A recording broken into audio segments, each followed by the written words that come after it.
Very works.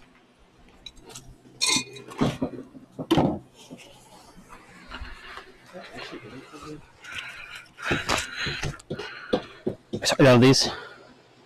Those are yours. Right, right.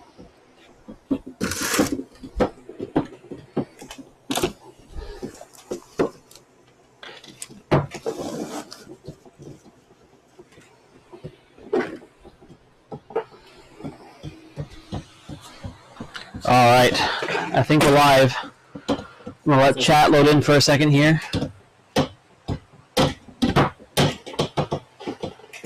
Okay, what the? And chat, you'll have to let me know if my mic's too loud. I'm mic'd up directly, and we have a lavalier mic hanging up right behind us, so you can hear both of us. It looks like it's Yeah. just barely nipping right there. That sucks.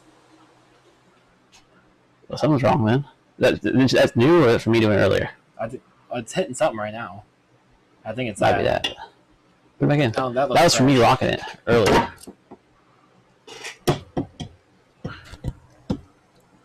It's definitely a bolt hitting something. I'm guessing that part of the trans again. Anyway, so hello everybody, and welcome back to Salmon Industries. Today, final assembly of the Mazda G6 G5 G-Series transmission hybrid. This is a big deal.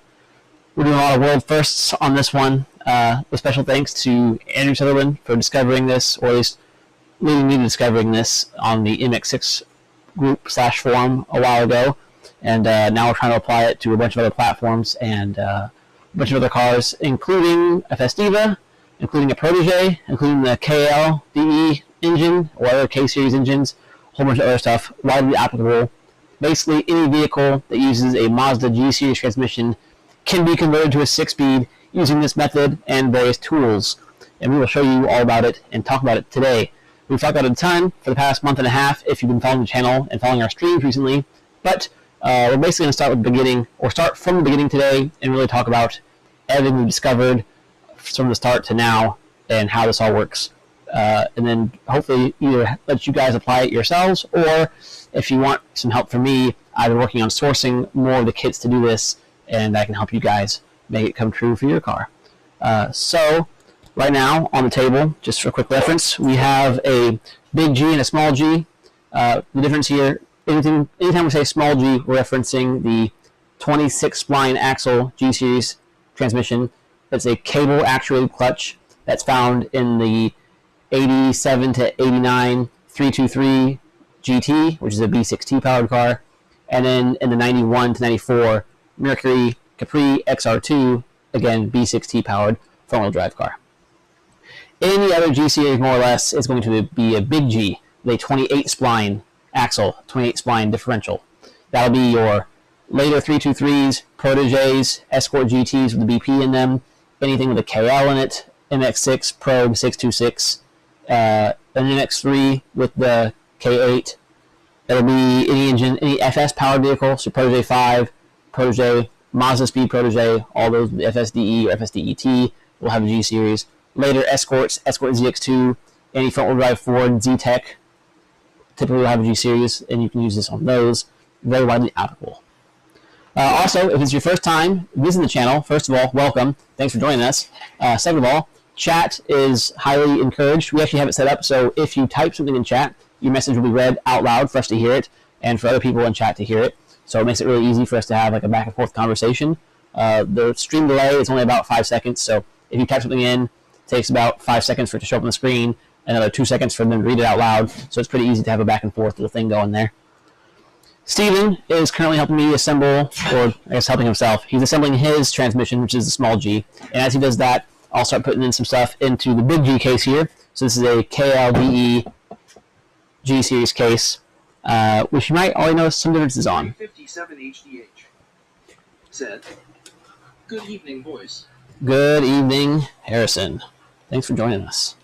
For like the grand finale, really, this is it. This is for all the marbles. We're going to really finish building one of these completely top to bottom and then shift into 6 gears on camera, plus reverse. Then we're going to do some of that later with the help of this little tool that Nate made for us. sacrificed a questionable transmission to do this. This is half of a Capri transmission, which has been further cut in half. And this will let us look inside a trans as we shift it, so we can really see all the shift forks moving, the selectors moving, the reverse moving, and make sure everything actually works correctly while actually keeping an eye on our shift gates, which is a big part of how this swap works. So it'd be very cool to show you guys this stuff. Huh? I'm in my mid case. Great question. 357 HDH said, Mike isn't great, by the way. Can you elaborate on not great?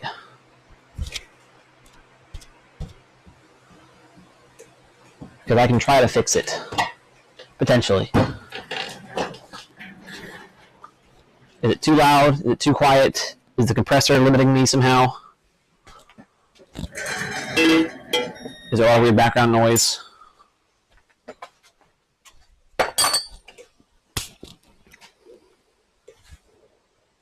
Maybe it's not plugging all the way.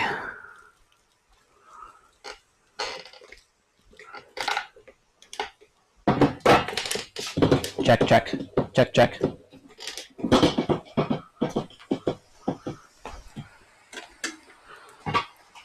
Oh, well, you definitely can't hear Steve at all because that mic is off. 357 HDH said, picks up your voice weird, like reverby. Huh.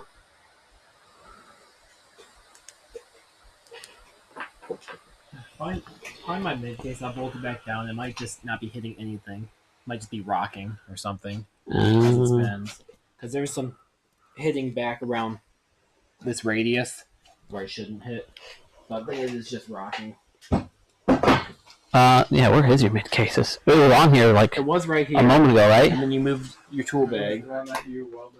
Lifted Mike Oh, yeah. said, Look at that. it sounds like kinda muffled. Sounds like kind of muffled, huh? Well, I'll turn on a LATHE mic and then crank it up a little bit. It's I was waiting for this to actually be free to do such a thing. And here I was thinking I was prepared for this stream. Said, Steven sounds better than you do. That's Not weird. too big a deal. Maybe your mic is too strong or something. Yeah, I bet I am too strong. It sounds like a me problem.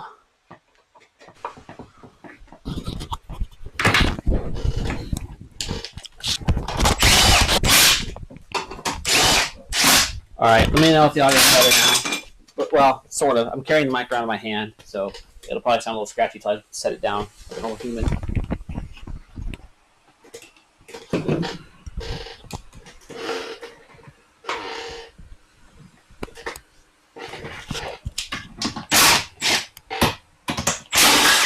$357 HDH said, better.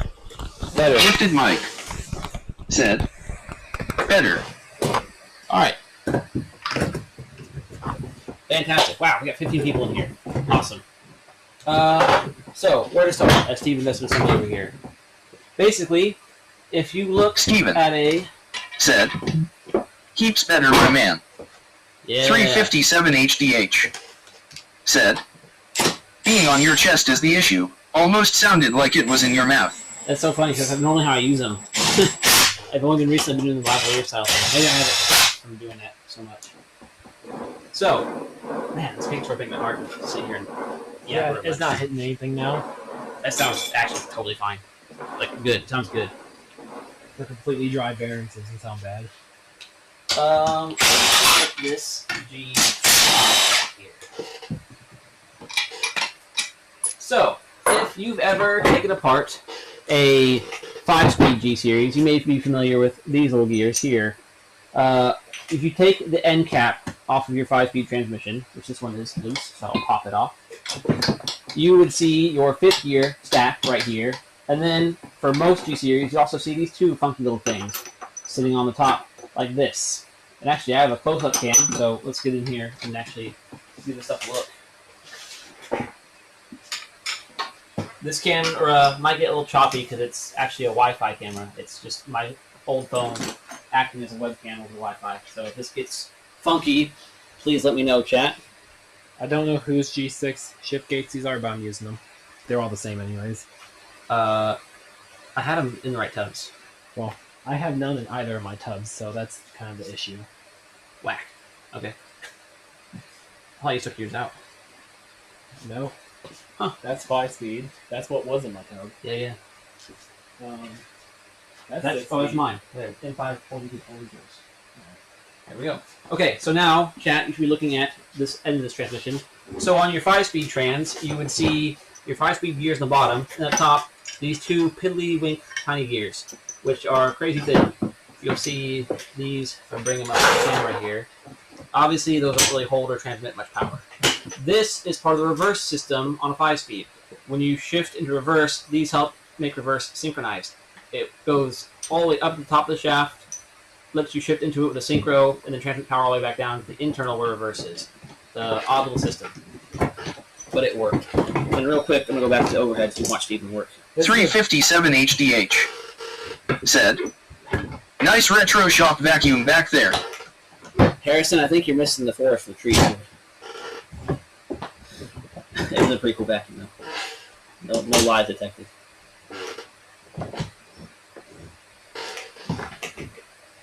Alright. I have no clue how I managed that, but it worked. This is going to be a shop back. It's in the back. Our previous camera view probably showed it off pretty good. This is going to be so much harder with the fusion transmission with the dip even bigger. You kind of have to lift the dip and put all the stuff in at the exact same time. So, that's how reverse works on a 5-speed. What we're doing is more or less taking out that funky reverse gear and replacing it with a 6th gear. So now you have 5th and then 6th right on top of it on the end of the case. The main advantage, or why I started this whole thing, when I learned about that, I was like, that sounds really cool. And then I started driving a 6-speed Miata around, which is a similar deal. It's the 5+1 ratio, basically. And you have to shift way more. So, well, I don't want to get off the weekend. Let me start over for a second. The 6-speed swap is doable thanks to the existence of the Mazda G6, which is basically exactly how it sounds. It is a factory 6-speed version of the G-Series transmission. Many people familiar with the Mazda transmissions and G-Series and front-wheel drive Mazdas have probably never heard of this. I know I sure hadn't. Turns out a bunch of bigger, later Mazda cars and a couple Fords here and there used a manual 6-speed G-Series from the factory. So we're talking like starting in 2009, basically. 2009 to 2013 or 2012, Mazda 6 and its platform mate, the 2010-2012 Ford Fusion. We're looking at 2014 to 2012 Mazda 5. And we're looking at a very limited number of 2011 to 2013 Mazda 3s. The biggest thing all these cars, no matter what trim level, have in common is the 2.5-liter Ford Duratec. So if you have any of those model years I just listed in those models, also including the Mercury Milan, one Mercury SUV with 2.5, very rarely manual, and the Mazdas. J-Doggy Bizzle said, "I've heard about the G66 box." Yeah, so this would be similar. So the part numbers would be G66, G611, and G601, depending on the platform, and the differential and stuff like that. Generally, they're all Mazda G6. So they are the factory 6-speed manual behind the Ford 2.5 Duratec, or Mazda L25 if you have the Mazda version. They are very funky looking on the outside. At first glance, you would not think it was a standard G-Series transmission because they are hydraulic clutch and cable shifter. So there's two big long cables going through the entire car attached to the shifter. That's how they shift. So there's these big bulbous things on the end. I would show you guys, but we currently already tore apart all three of the ones we have here. But like the mid case looks very odd. It's got this massive aluminum mount hanging off the edge of it. And the bell housing pattern obviously is wacky as heck because it's the Duratec. However, internally, it is just another G-Series. It has two options that are standard G-Series diff ratios. It has unique 1 through 5th gear ratios, depending on which version you have and which exact car it came from. But most of all, it is not a 5+1. It's not like taking a 5-speed and just adding a 6th gear to the end, as far as ratios are concerned. It's actually 5th gear in the 5-speed is the same ratio as 6th gear in the 6-speed, depending on the exact one you have. So that makes 1 through 5 a close ratio box. Just like a rally car, brother. It's a close ratio. So now, just everyday driving, you're shifting a little bit more often, so that means you're staying in the power band a little more often. So especially if you're turbo, there's a good chance you can find the right combination of ratios for your G6. But every time you're shifting at like 4,200 RPM straight into boost, getting the most out of it. With the right combination of 5th and 6th gear swapping around, you can actually build like your dream transmission. Or if you're like me and you have access to a ton of parts or a ton of transmissions, you can build almost any box you want, which is kind of what I'm doing with one of the ones here. Since 5th gear and the 5th speed, or 5th and the 5 speed and 6th and the 6th speed are the same, you can actually kind of swap around between 5th and 6th gear ratios, I'll say almost effortlessly. If you want to be crazy, you can actually even build a G6 box that has a taller 5th gear than 6, which would be just to be silly. Yeah, if you wanted to be silly. But the big thing I want to do is I want to make this happen for Ford Festiva, which since we have 20 viewers right now, I'm guessing most of you aren't Festiva people, but a lot of you are from either the Protege or the MX6 group that I posted the stream link into earlier. If you are a Probe or Protege person, then note that this swap is generally a lot easier for you guys, especially if you want me to do it for you. I don't have to do nearly as much work. It makes it a lot more affordable. The downside is the G6 transmission is just a rare transmission in general. Like you heard earlier, it's only a 2-year span for most platforms. Very few people chose to buy a manual Ford Fusion 2010. Very few people chose to buy a manual Mazda 5 minivan in 2012. So these are kind of hard to find. Turkey Gobbler said, "It's happening." It's happening. It's happening. It really is happening right now, right behind my head. I'm literally doing it. It's literally happening right now. Incredible. So I've done a ton of work trying to source these things for less than $1,300 or $900 a piece. I've done a pretty good job so far. I've got a few available right now. I think one Protege person already got dibs on one I'm building. Point is, at the end of the day, you need your entire stock G-Series transmission you have right now.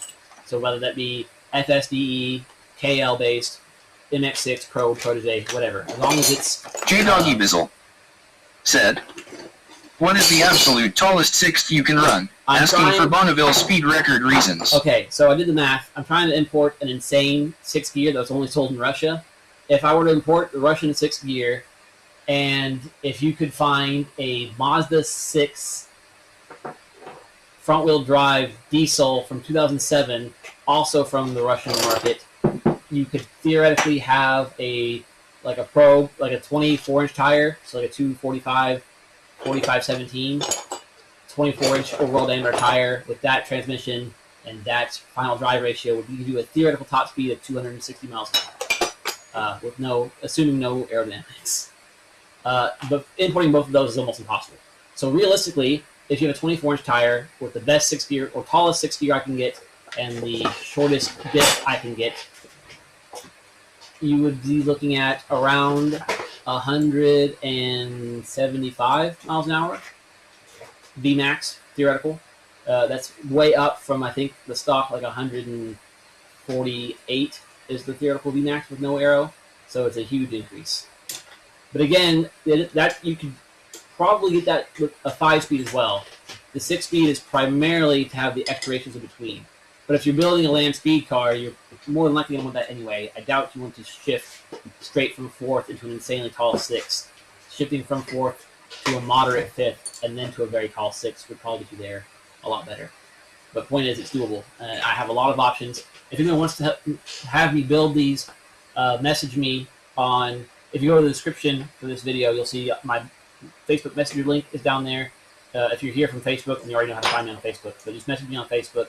I'm going to be hashing out details of how much this stuff would cost and what sort of parts I can guarantee. Turkey Gobbler said, "Maybe if it was falling down a mine shaft." Maybe if it was falling down a mine shaft in a vacuum.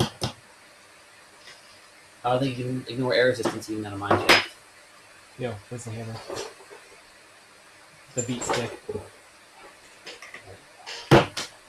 Your dad would be so proud if the ball came out of yeah. Well, we're at Smith's house. So, here it is. Steven's almost actually ready to test this. So, Steven's transmission, I said earlier, is a small G, so this is going into a Ford Festiva. What's this requires a ton more work to get this to happen in this case. So, if this works, then we're gonna be very, very happy because this was a ton of work and it takes a lot of effort to make this exact. Turkey part. Gobbler said, vacuum implied. Obviously. No. J Doggy Bizzle said, this makes the small PP turn into the big PP. 100%. I should put an NSFW tag on the stream. And also, Daniel, STP is always implied. You should have said that.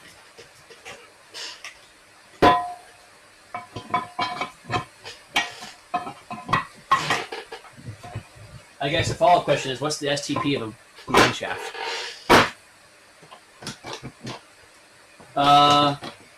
What was I going to say next? There's reverse. Yeah.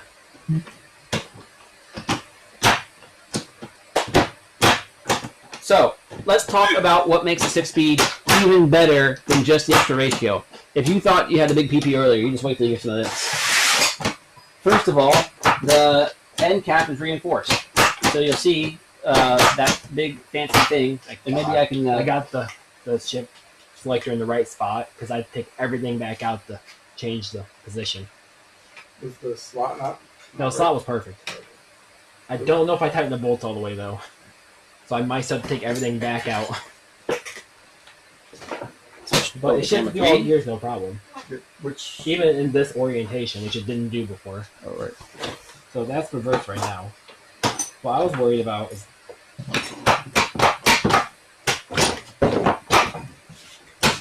okay, I can't overextend reverse.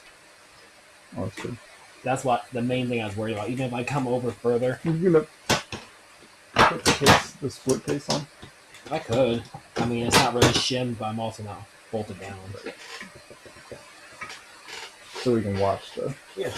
All right, let me say why the 6-speed better, and we're going to watch you do Where's this. the cut case? Right. It's no. Oh, is that not it? It's right by your each phone. Okay, You should so have taken this. real quick, while they're getting that situated, we'll talk about what makes the G6 So so just good. blast it. Obviously, the extra gear is pretty sweet. However, you might have noticed earlier, we had this very shiny cast aluminum end cap, not stamped steel. That's because this is actually part of the reinforcement for the whole case. That looks This pretty sexy. strengthens your case. This makes this whole thing more rigid than stock G5. So this already the case should hold more power than the G5 But case. these ones are actually But the usable, reason so this is so reinforced and big is for this fancy, incredible seal bearing. expensive. This, yeah, expensive fancy steel bearing. This is a third shaft bearing. That's right. You have the bearing on the end of the case in the shaft right now. There's a bearing on the bottom. If I were to split this back open, this adds a third support bearing right here at the very end of the tip. Fifth and sixth. I gotta hold. Boom, right this there, just like over. that. So now your This gear has to be shaft the right is supported rotation.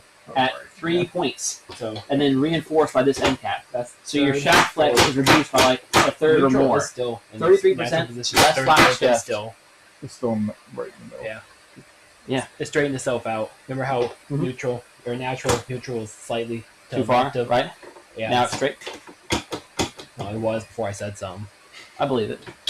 You're also using the wrong bearings down. Oh yeah, there you go. Reinforced. You have a third less case flex, so the chance of stripping out third gear way lower. Reverse. We've also found, accidentally, basically, and sadly, that the shafts and the differential and everything are extra case hardened. They're way harder than the stock I don't ones. think That might be a he moved benefit. to shift plate It's over. more than likely. Otherwise, why would they pay to do that? Pies barely hitting the edge of the gear selector. The next benefit is that So now everything we're like- is either double synchroed or carbon synchroed. The type of carbon synchro that Honda people pay $500 to upgrade to, this has from the Yeah, factory. we're dead nuts in Every the other middle. gear, double We're dead nuts synchroed. in the middle of the This axle. thing, when you shift, Like it will we're- grab, see a hole in and the it middle was of the third guaranteed side to grab. That's It is a right in the center. fantastic setup.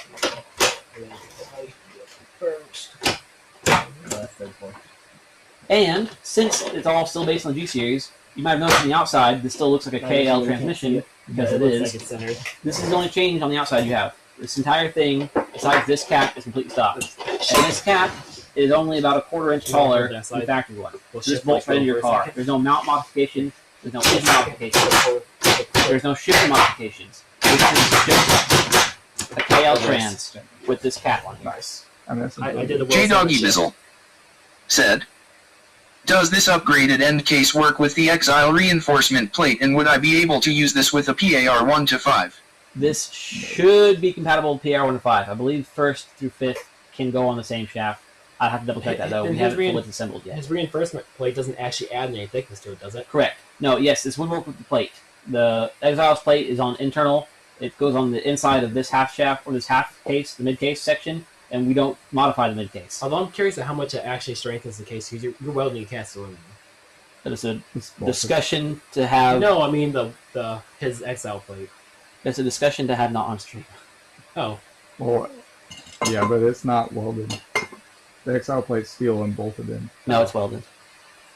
The ones I've seen were Yeah, welded. the one he sells, it's like a reinforcement plate you can weld all the way. I think some people Oh, have yeah, welded in I them, know. but I think it's meant to be welded. The one I'm thinking of, oh, maybe it's not XL plate. It was a steel. You machine the end off, and it's the whole replaces the whole end of the mid case with what you're. I thought this was the one you welded in. Nope. Either way, as long as your mid case is the same, if The one the on- reinforcement plate you're old one. using is meant to bolt the stock end cap onto, it will still work with this because we've not modified anything in the mid case. Nothing here has changed from stock. So if your modifications fit this, they'll fit this. You want to ship it? It's a reverse. All right, are we ready to do the actual shipping? Actually, just pull it forward. J Doggy Bizzle said, It doesn't feel too bad. one more. The Quaif G25 LSD should also work right. That's reverse. I think. So when it comes to your LSD options, as long as you're using the same ring gear, you can use whatever differential you want, whatever carrier you want. I think once we actually There's have two leverage on options finding for this first, it's not gonna be transmission. a lot You can easier. have a 4.105 mile drive diff, or a 4.388. You can't. There's no other options because those are the only It's really two not that hard G6s to that were make made. here, so. And on a Just front-wheel takes drive more Mazda thought since you transmission, have an extra.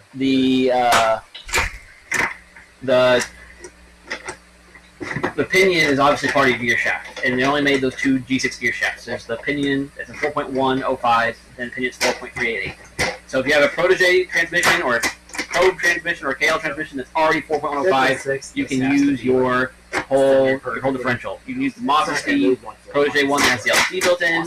You can use the aftermarket ones that, as long as they fit in the case, or as long as they fit, modified. But again, the bell housing side and the mid case side, It's just none of not this gets easy to modified. find. There's no clearancing needed. There's nothing gets shaved in here. So whatever fits in this stays fitting in this, as long as your ring gear is the right ratio. The main shift shaft is kind of floating. It just uses a ball intent. So I guess gravity aids it from not, Yeah. because it would be shoved that way down.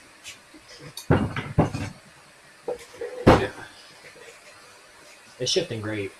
All right, well, I'll bring the mobile cam over there and check it out. Or can you actually move this side real quick since the camera's already over here? Want me to put this stack on so it really shifts great? Yes, actually. Let's do that for demonstration. I think my box with gears is that bottom one. Yeah, I think it says Stevens on it. Yeah, it says Stevens in 5. No, it's a box. So what you do need to modify to make all this work is the shift gate. And when we tear this one back open here in a second, I'll show you guys exactly what I mean when I say we can modify the shift gate. I'm probably going to take mine back apart too. I don't know if I actually tighten the shift gate bolts. I think I bumped them with the impact. They're probably tight enough, but I really don't want Tighten them for an to. example, at least. Yeah. Your roll pin might not be in there. It might be in that bag. A new one.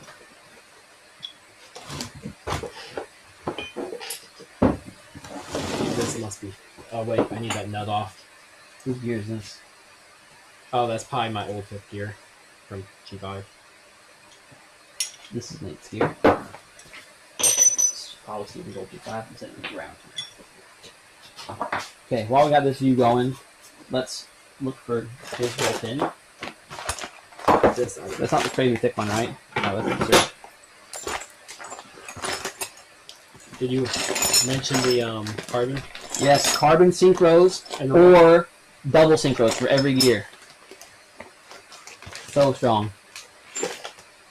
Okay. I don't care too much about the roll pad. I just shove that in there. I need this nut off. They're next to your leg on the left.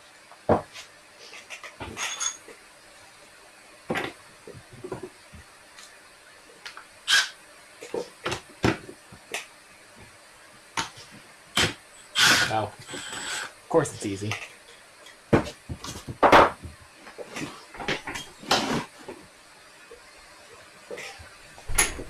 Alright, you guys are so close to getting to see the 6-speed actually shift through all 6 gears thanks to our modified K-staff.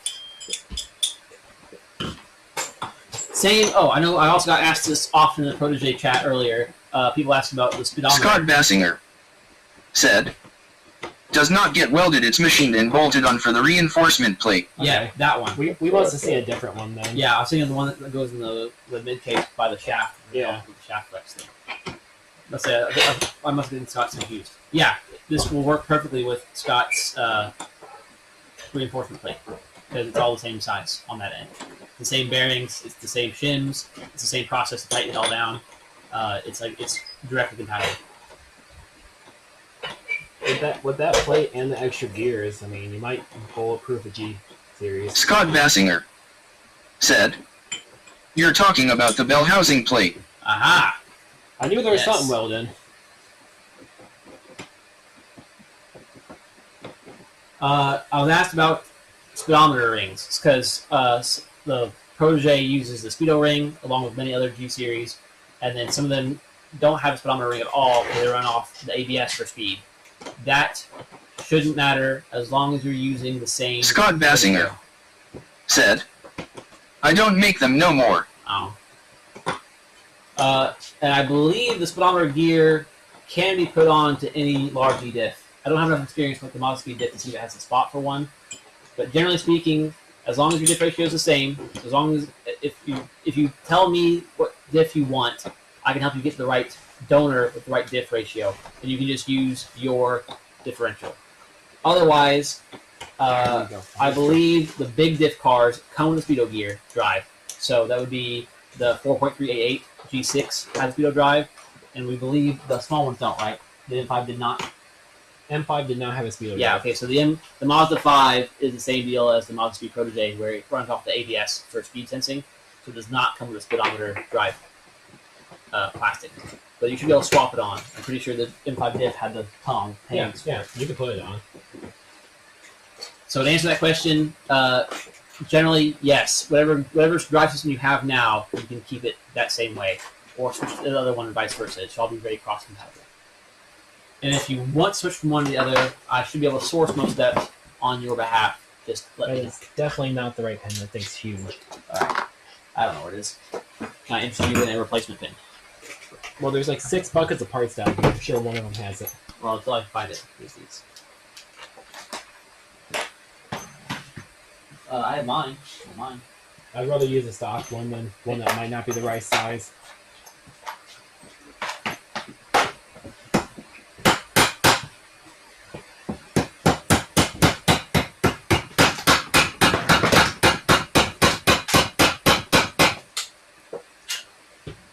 Unfortunately, we have to put these back on.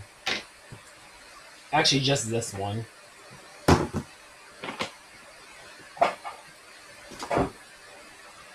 Not that one. It's in the tool. It's in the tool. Scott Bassinger said, nice work. Well, we don't know yet. We're about to find out if it's nice work. This is literally the first time we've actually had one assembled and shifting with like the right diff and stuff in it. That's a smaller nut. I need a bigger one. Because this is the side that's gonna want to lift whenever we put the And it wasn't that one? That's strange. not really. I mean, we mix Okay, up a lot yeah. of stuff. Considering our organization, you're right.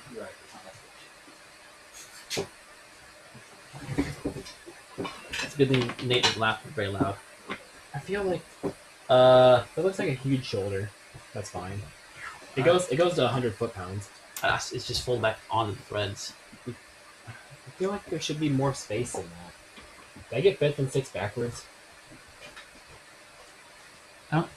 Think so.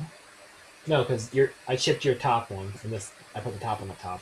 They wouldn't mesh together if they were wrong. Right. I feel like maybe it's right.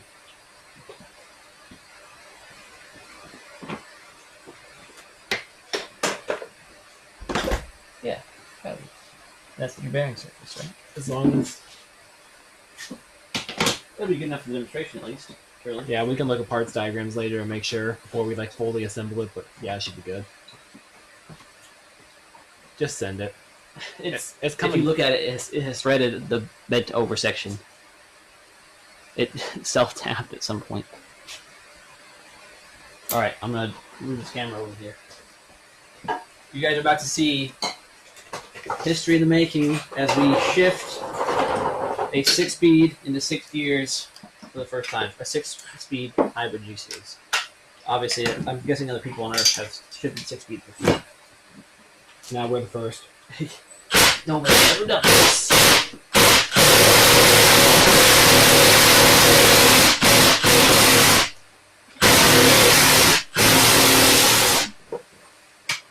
No, it looks about right. I don't know why it looked weird before. This is new. Possibly experience. All of us.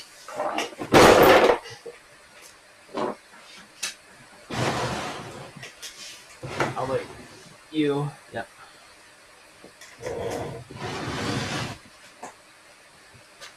I need you to brace the beast. Oh, wait.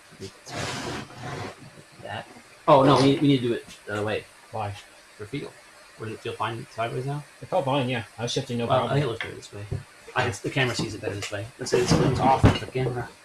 We used something as a spacer last time. I'll just hold it. Oh, let's grab something real quick. Can I get a little block, Nate? Like 2 inches? It's like 3 inches. I wouldn't mind using that if it was the right height. How about that? I'm also just gonna hold it, so.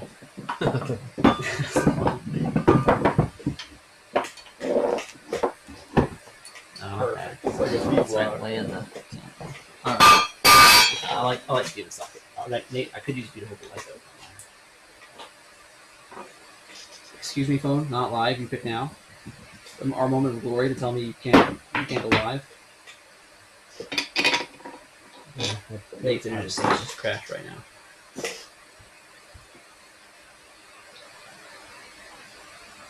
Yeah, I think it's fine.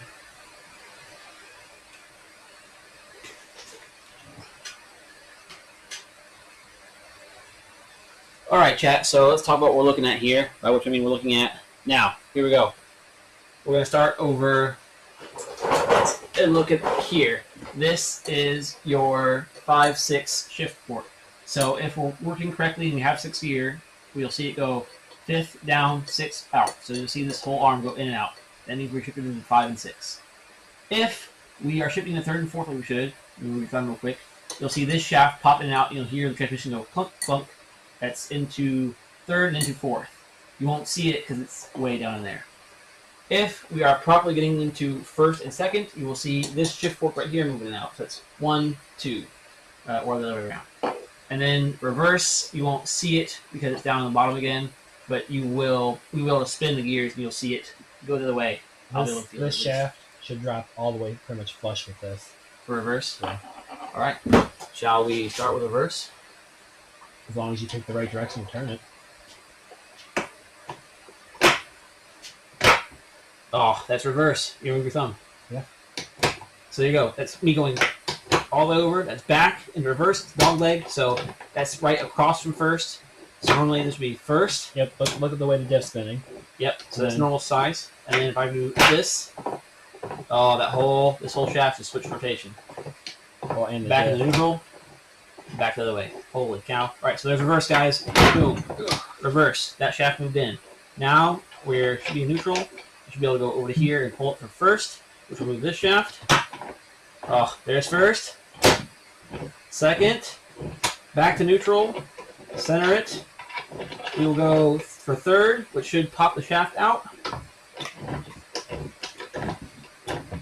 Hard to find what the middle is. Middle is pretty much just straight back. That was, that's 4th, right there. Shaft back in, 3rd, so there's 3, 4, 3, 4. I feel like I'm at the eye doctor. And then we'll go all the way over. Now it should be 5, 6. Let's go 5. Oh.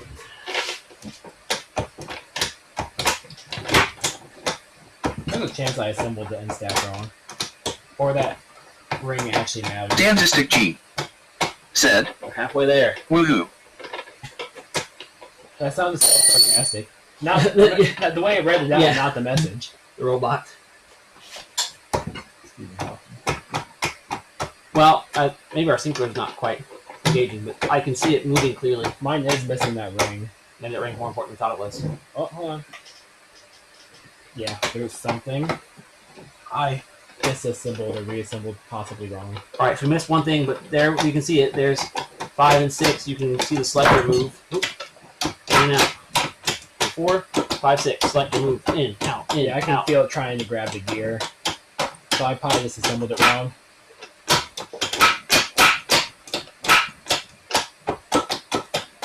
That's it. That's all the gears, except for the one where we broke the synchro on accident. Dude, that's so cool. It also could be because the case is splitting. I only have one bolt in it. 1, 2, 3, 4, 5, 6. Yeah, it's trying. I bet I disassembled it wrong. Proof of concept for working transmission. Yobio Islick said, so is this actually a Speed 6 trans or Speed 4 trans? No, neither. The Mazda Speed 6 transmission is a totally different transmission. That's a Mazda A series trans. It basically does not bolt to anything else in this line of engines. Yobio Islick said, 3 asterisk. Yeah, no. So the Mazda 3, Mazda Speed 3, and Mazda Speed 6 use a Mazda A series transmission, which is not at all related to the G series. It's not compatible with any of this stuff. So like the cool thing about the G series is it was used on the KLDE, the FSDE, the Z-Tech, the Mazda B series, so BP, B6, B6T, etc. This will let you bolt this up to any of those, provided you have the right donor trans. You cannot make a Mazda Speed 6 or Mazda Speed 3 transmission bolt to any of those engines. It is a totally different trans series. I bet I had this ring upside down. The actual celestial ring. It has a chamfer on one side, not the other. Eduardo Espinosa Slicken said, I miss Tree Shade Garage. Oh, did Shade Tree do stuff on YouTube? I don't think so. If that's what he's referring to. I mean, it's Unless just the first Mazda thing I think of when something says Tree Shade. I need the gear puller now to get this. He's gear still back around. on. I don't think he does much Festiva stuff, though. Yeah. It's been a little while, but I talk to him every now and then. I don't know where it is, but you want to grab the gear Yeah, I'm puller? grabbing it. Okay. It's in one of these oil pans. Last time I talked to him was 2022. So yeah, every once in a while, indeed. Occasionally. J Doggy Bizzle said, RIP headphones users. What'd I do? Yobio Islick said, okay, I figured. By the title I assumed. Lucas M said, would that fit the ZMDA Protege? 323F in Europe. So as long as you have the ZM using the G series trans. I don't remember if the ZM was based on the F series or the G series transmission. But as long as your transmission is G series based, then yes, you do this. Or The easiest way to tell, does the ZMDE use 28 spline axles? If so, you can do this almost certainly. If it's 24 spline axles, no. However, they could just swap to a G series if they wanted. But that's a lot more work. What Z used the G for the factory? In the Protege over here. I don't know about over there. I don't know if our Z Protege was G or not. I think it is. It might be. I literally don't know. I'm not saying yes or no. I'm saying I don't know. Can you grab me a 10 mil for a... Not this one though. What is that one? No, I mean like a... Oh, a bolt head. Yeah, an actual Yeah, bolt. right. We're using the short ones for that last time. I recall. Just because I don't want to like jam that in the shaft and somehow split the shaft. Right. I don't think it would, but... So while Steven disassembles that, let me pop open this KL case, and we'll go back to this camera. Can you go to my laptop and press scene 3? It's in the bottom. This is the only downside of having these extra gears, or these extra bearings, is their press on.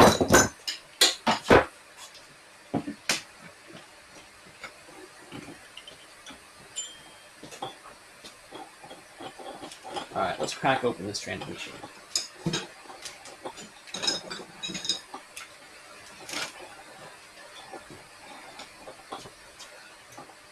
Let's turn this off and get this fire out of my pocket.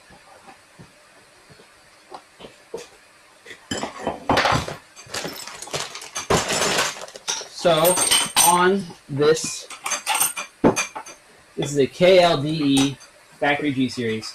The only difference is it's got 6-speed shafts in it and a 6-speed end cap. Nothing else on this case has been modified other than the fact that I cleaned it. That's not really a mod. Yo Slick said, I believe the 323 and Protege here in America was exactly the same. In my home country, Protege with the FS motors are the exact same Familia and 323. Scott Bassinger said, well, are the rear halves identical from the 6 and the Probe/MX/Protege? First off, what do you mean by rear half? You mean the end cap or the bell housing side? And B, what do you mean by identical? As in identical, like this from the factory ones, or all G6 ones the same? I can go back over it in a second. Back to the first question. 323 and the Protege are the same? Yes, they're the same car. So the 323, the Protege, the Familia, the Astina, and the C Neo are the same platform. They're all BJ platform cars with different badges. However, each country had different engine options that not all countries had. For example, in the U.S., we did not get the B5 engine in any of those platforms, and we never got a B3 powered BJ platform car. So overseas, you get the 1.3 liter 16 valve in the 323. Over here, it was only the 1.6, the 1.8, and the 2 liter FS. I wonder if this is a 5-speed one. Oh, that could be. Scott, so to answer your question, Scott, as far as halves are concerned, the end cap half, so this half, you always need to use the one from the G6 because the G6, I don't know if you heard that part earlier, the G6 is reinforced on the end. It has an extra set of bearings, so your shaft is supported by 3 bearings instead of 2, which eliminates a ton of the case flex or a ton of the shaft flex, and then the end cap is reinforced because it's all solid cast aluminum, so that reinforces the case to give you more case rigidity, while also being your bearing cup, those very fancy sealed bearings on the end. So, to answer your question, this bolts on it. Since all G-Series, and this is true as far as I'm aware for all G-Series, big G and small G, any G-Series mid-case Scott Bassinger G-Series said, rear half that I machined. I don't refer to the end cap as the rear case. The part you're hands-on in taking off.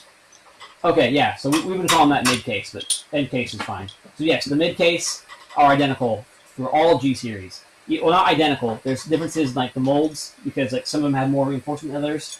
And like the G6 one is totally funky because it's a cable shifter, and the cable shifter goes through the mid-case instead of going through the front bell housing part. But generally, yes, any mid-case from any G-Series will physically bolt to any other G-Series. The pattern here is the same, the spots of the shaft are the same, the bolt pattern is the same, and they all clear the diff in the same way. Physically, this bolts to any other G, even the small ones. Actually, since you're asking, and we're doing a little show and tell right now, I will go ahead and grab a case from the G6, just so you guys can see kind of how strange it is. Little alien parts over here. I need to re-look at these.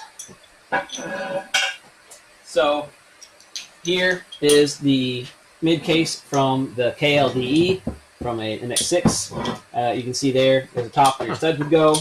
So, Scott Bassinger said, also watch for the holes. I can send you a pic. Yeah, I'm not sure what holes you mean. But, so there's the top half of the case. You have the option for 3 main studs or 2 other optional studs. Royston Fence said, TH. Lucas M. said, as I see now in my parts store site that the axles are 26 splines inner and 28 outer, but also 28 inner and 29 outer. I guess that would be for the FS engine, but it doesn't exclude from search. Yeah, so that would tell you, well, 26 should still be G-Series, unless you guys got a weird F-Series that we didn't get here.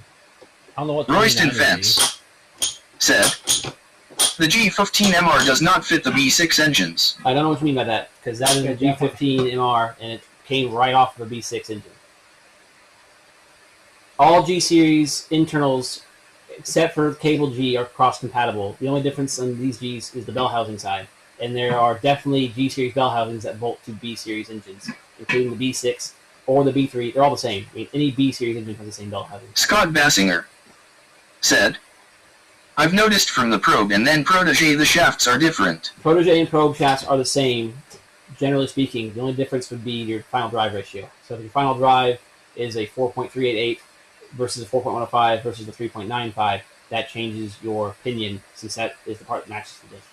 Beyond that, though, the shafts are the same length, and the gear sets, especially for the G5, all G5 shaft gear sets are interchangeable, except for probably the small G, which only applies to the cable G B60. But back to the mid-case question, or the end case question. There's the protege ones all cleaned up, and here is the G6 factory one. So since it's cable shift, we're looking at, this is the Scott Bassinger there's the top. said, "Not that shaft." I'm not sure what shaft you mean, but here on the G6. Scott Bassinger said, "Drive shafts." Oh, they're the same inners. The actual drive shaft lengths in like the end caps, like where the hub side is, varies for some cars, but all of the big G cars use the same inner diff. They're all the same 28 spline inners, and the small G for the B6T is a 26 spline inner. There's the G6 mid case. Rod, it's cable shift, so there's this big rod going through the top of the case. The studs for the frame mount are huge and way more spaced out. The shape on the bottom gets very funky to support that shifter from the top. So there's an extra bulbous part here where the rod goes through. It's got better reinforcement though. So very, very early Gs, which they don't have here, only had 5 reinforcement ribs. The later cable Gs for the Capri, so 91, 94 cable G Royston series. Fence said, "Wrong. LOL. I work at a Mazda salvage yard." What do you mean by G15MR? Because I believe the factory Capri is a G15, or later on, some people would say G25. And this is literally from, we just unbolted this from a B6T. I can bolt one to a block right now if you want to see it. This is a G15MR, and I bolt the block on the floor right there, which is a Mazda B series block. I'm definitely not wrong on this. Unless you want to say that the G15MR is a very specific G series, which I'm willing to say sure, because Which happens to just be a different bell we housing. usually don't call the Gs by their names like that anymore. Like G6 and G5, and then going by diff size is the most accurate way to describe a G series. Because we start trying to say G25, G35, G66, It just G601, gets a little pedantic. G611, they don't really mean anything meaningful. But yeah, so there's your mid case for the G6. And if I look in here, maybe I can bring it up to the camera for a second. There is the shift rod right there. So that's how it shifts inside. Said, "Damn, on Protege Fake it says that I should have F25MR in my ZM to Europe. But I probably will get engine from my friend, Boosted Festa, and it does have G15MR. Yeah, so if you switch to a G15 or G25 or whatever, if you switch to a G series, then you can use this. Now I can take everything back out just to make sure my shift gate bolts are actually tight. Fun. What's the worst that could happen if a shift gate bolt falls out? You already know the answer to that. Oh, I mean, it's right behind you. We just took it I apart. know. It's not that hard to take apart. Also, I did have the right shift selector. The synchros are keyed. Like not only keyed to the center, but they're keyed to everything. They had to be in the exact right position. They weren't rotated. Sure. Yeah, I did not expect that to be. Lucas M. said, "Fantastic. Looking forward to you making it right." So, we'll look here again at our Turkey Gobbler said, "Where is the Mazda yard? Might need parts." I'm assuming it's on the other end of the world from us. It's my backyard, brother. Yeah. So, let's see if I can tip this towards the camera a tick. Now,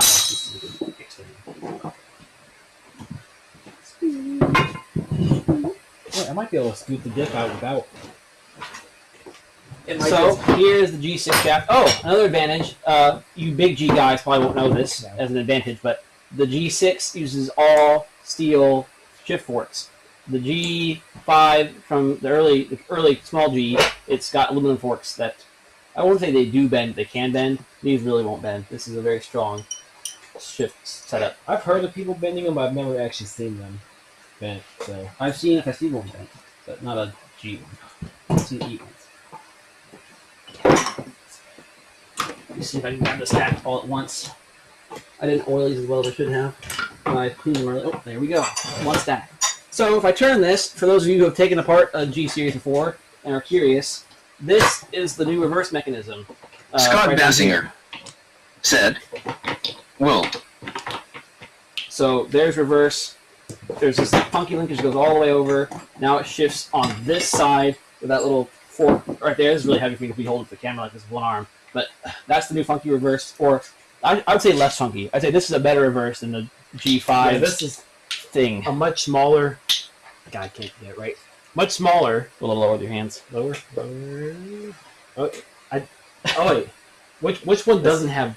Oh, that one. It's this camera. Oh. Ish. Close enough. Scott Basinger said, "Sent you a pic of what I was referring to."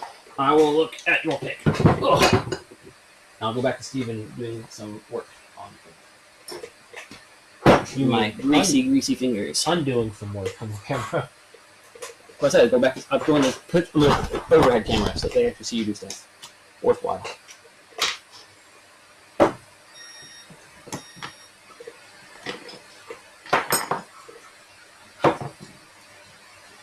I don't think I'm getting that right. Let's see if I can just. Oh, perfect. You don't have to fully take it out. You just lift it up just enough to slide it by.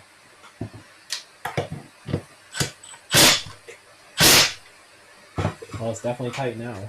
What is that shaft used for, Scott? Because it's not on any of the ones I've been using. It might be in my FS. We didn't bring my FS half case, but Let me see it. the G6 and the G5 that we have, they all use the standard 2 shafts. There's one extra shaft hole. Oh, we don't use that. Lucas I M guess the Protege uses that. said, "Will you post the live to your channel? It's 4 a.m. in Poland and I have work at 8. Grinning face with sweat." Yes. All my live streams get posted to the channel, except for the one 18 minutes ago that got messed up from that internet. I just deleted the heck out of that because it was awful. It was 18 minutes of static, and I wanted to reuse the thumbnail. If I lift this up, can you slide this diff back in for me? Yeah, 1 second. Trying to make your work visible. Scott Basinger said, "Protege and I believe Escort have them." If the Escort has it, we might be able to test that here tomorrow or tonight, depending if what Nate's willing to do. I believe Nate has an Escort trans here. And I will double check my Protege one at home. It'd be a good thing to check for us to look at. But if you're doing the 6-speed conversion, it doesn't matter because we don't use that shaft for the 6-speed. It can be deleted without problems.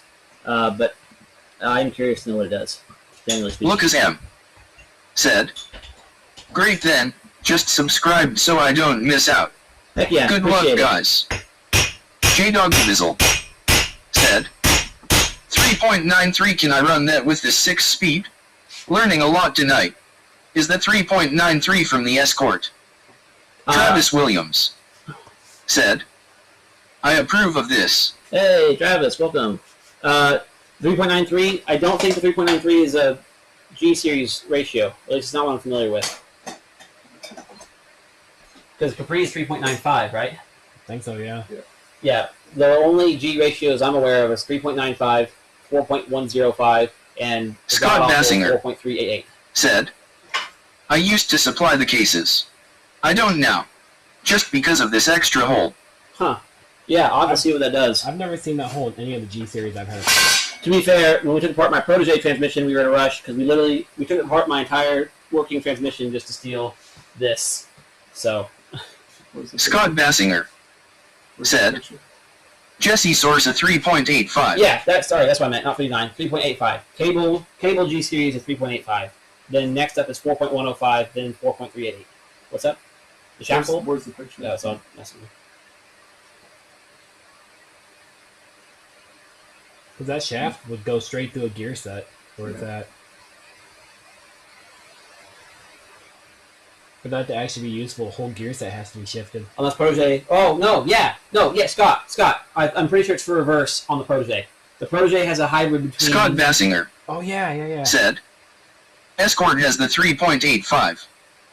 Ryan Sauce said, "Which hole in the transmission? Hang on, I will show Close you. up view, please." I will show you. Yeah, Escort. Not all Escorts had all BP Escorts did have 3.85. Yes, but 3.85 is an option for sure. All cable Gs are 3.85. most big Gs that I have access to are 4.105. Escort was 3.85. Your final drive ratio is mostly determined by the vehicle's tire size. So all the cars that got the bigger your wheel, typically the tall or the shorter the final drive Mazda put in. Scott Basinger said, it's a certain year. Scott Basinger said, SPI. Yeah, the stuff we don't mess with as much. Z-Tech and the 2-liter stuff. Which Holland transmission? I'll try to pull it up for you. Luis Angel Espinal said, looking forward to see this working okay hand. Yeah, I'll have an actual guide video for this at some point in the next couple months, but this is working really well. Ryan, I'll get a picture of it, but yes, Scott, now that you mention it, I do Travis remember. Williams said, when you have one ready for purchase, I'll come get one from you personally. With this much interest, I'll probably build like 5 in a row. Scott Basinger said, wagon manual is the one to look for.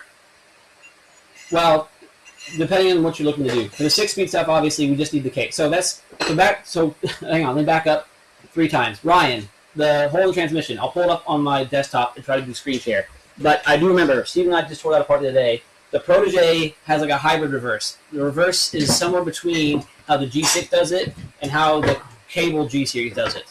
Because the Protege end cap is slimmer than the rest because it doesn't have a weird thing for reverse. So yes, the Protege has extra shaft. It's part of the hybrid reverse system the Protege uses. For this application, it doesn't matter though, because you deal that and you run. Andy with the Hulk said, I want one also. All right, well, just anybody that wants one, I'm going to say straight up now, it's going to be like minimum about $1,000 because the transmission itself costs nearly $800, and then there's a lot of modification work I have to do internally.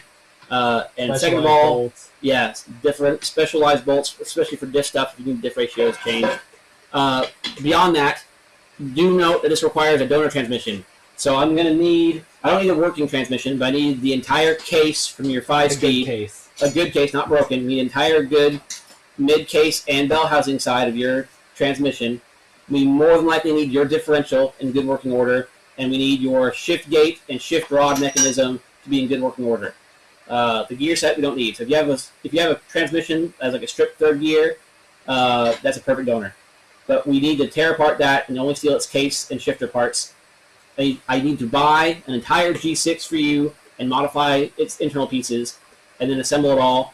And then if you want more than that, we can talk about other options, such as I can get Turkey Gobbler said, that's like $3 per hour. It would be $3 an hour if it were a Festiva transmission, which we'll get into in a minute. Travis Williams said, I've got plenty lying around. Yeah, I know you do. You could also swap the cable shifter too, if you wanted. Relax, partner.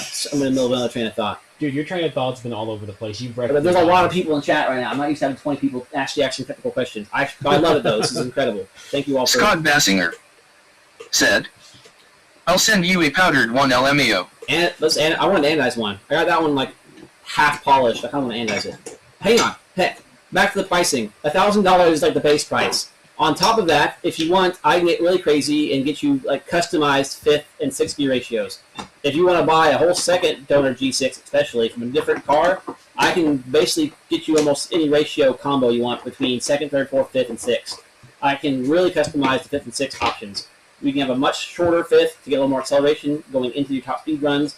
I can get you insanely tall 6th to really lower your RPMs on the highway for cruising, or somewhere in between if you want to make torque in 6th.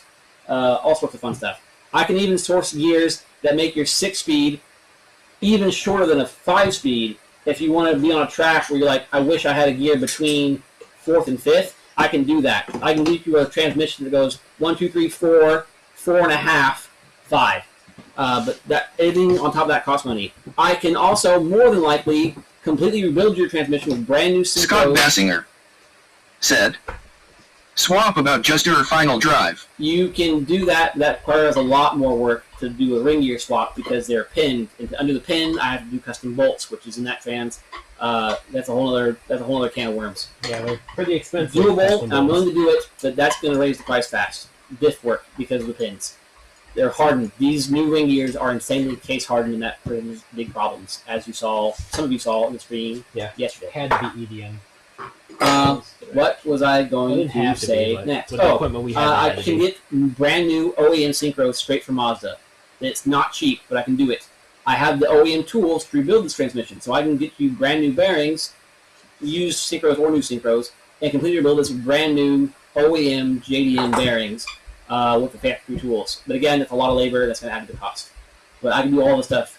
Options on the options. Scott Bassinger said, have them factory sitting on the shelf. If you already have it in factory and you've already done the work to drill out your old pin rivets and you have the ring gear you want, then I can match that.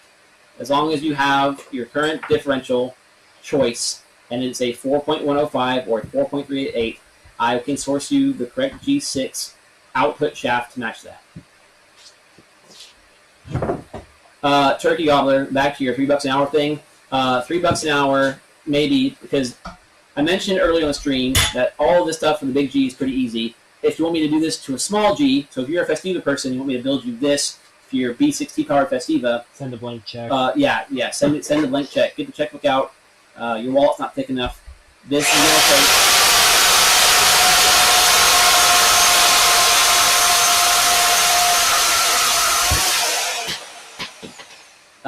200 hours. So, what happens? Why is this such a pain and these aren't? It comes down to two things. I'm going to lose my voice tonight. I should get some water. Probably should have stopped at the gas station. I wouldn't buy water. Exactly. Yeah. Moisture is moisture. Yeah, water. Let me zoom out for a second and yell at the camera. Old man yells at cloud. All right. Let's talk shafts. Here's our symbol. I can't peek at it. What shaft do you Anymore. need to peek at? Oh, yeah, you ain't getting that shaft. Yep, I ain't getting that shaft. I get it. You can get that shaft. 7 disassembled transmissions. I'm sure. Well, I think can you find want Only my one modified machine. one. Sure. All right. Let's see. That's an input shaft. That looks like a D.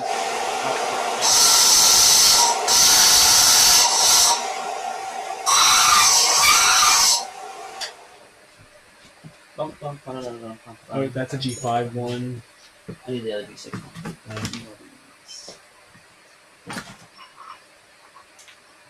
It would have that weird collar at the end. This one, pretty sure. Yeah. That looks like it's shorter than me. All right.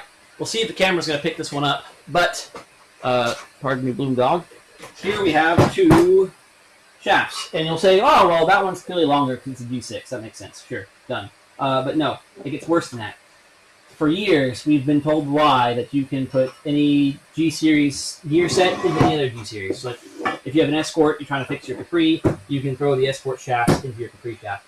It is simply not the case. So these are the output shafts. This is where it connects to your differential. But you can also tell from these massive pinion gears. All right. So we thought, since somebody else has done similar work to this, we can just drop this into our case and call it good.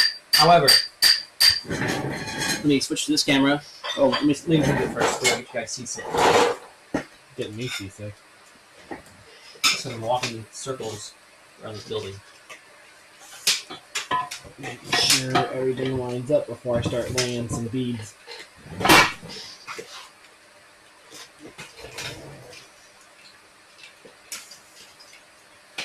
I nailed that reverse gear location. You're a beast. Any idea where the sealant went? Yeah. In the tool bag. I feel like, I was forgetting something.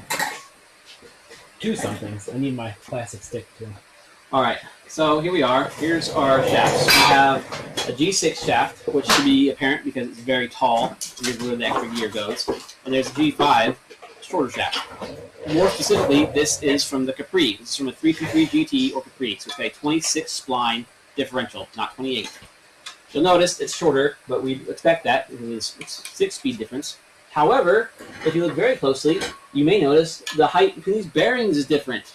The G5 shaft, where the bearing sits, is about 5 millimeters lower, 6 millimeters lower than the bearing on the G6 shaft. J-Doggy It's Bizzle worse. said, I have dibs on one and I'll have some mods for you. I have donor box and a bunch of stuff. Well, if you are interested, I would like you on my Bonneville team. Alright, let's do it. I'm in. You have nowhere near enough something. You can get murdered in your sleep. Will's just gonna kill you. I bet Nate would win that You one, can take actually. your cameras and go to your house. I don't really care. Besides, enough. I think Nate would win that fight. Yeah. He looks scrappy, doesn't he? Just wait for you to go low again. I'm moments away, I'm sure. The sealant one's not in there. At least I didn't see it. That is Persian. Or chaos. Alright, check this out. Scott Bassinger said, that is Lua. Turkey Gobbler said, I'm in for Bonneville. How can I help? Another blank check, brother. Hell yeah. Or no, actually, how can you help? You can get the lathe. As soon as you get a lathe in a shop, then I can actually start doing this for realsies. Okay, Also an EDM machine. let's check this out, guys. Now, here's some fun, isn't it? This is the G6. This is the shaft from the KL, stock shaft from the KLDE, 5-speed. Here is the Capri shaft. Notice that these two, they're the same height. Only the Capri one is shorter. So yes, that's right, it's criminal, but all 323 GT and Capri V6T shafts are shorter. The case is different. The bell housing side, where this lower bearing sits, the physical cup in the case sits higher on that case. So that means to make this work on a Festiva or a Capri or a 323 GT, we have to take the G6 shaft, we have to knock off this bearing, we have to machine this case hardened gear 6 millimeters up, precision turn this end cap back in the same amount, or I guess just turn, and very precisely then turn the edge of this gear down to be the exact same as the bearing race. So the bearing sits back on it properly, does not wobble at all. That is not an easy procedure, and it's extra hard because these things are hard as hell. The G6, every component inside the G6 is case hardened to be twice as hard as any other G series you've ever messed with. Maybe. Definitely thicker. Like the case hardening is very thick on them. Well, for the matter of drilling through it, twice as hard, twice as thick is the same problem. I mean, twice as thick soft is definitely easier than twice as thick very hard. If the hard layer is twice as thick, I haven't had like caffeine today yet. and yet you're trying to do this again. Great I'll speed. always do it. I know. It wouldn't be the same without you. This is why it's hard on a Festiva or a Capri, etc. Small G. That's a lot of work. We did it once, and it took hours, and we literally have to do it again still for my transmission. Not looking forward to it. Thing number 2. I keep talking about the differential. I keep saying small G because it's 26 spline diff instead of 28. That's very important in this case because the 26 spline carrier, the physical carrier your ring gear bolts to, by bolts to I mean it's pinned to. Let me switch back to a different camera so I don't have to hold stuff up for this one so hard.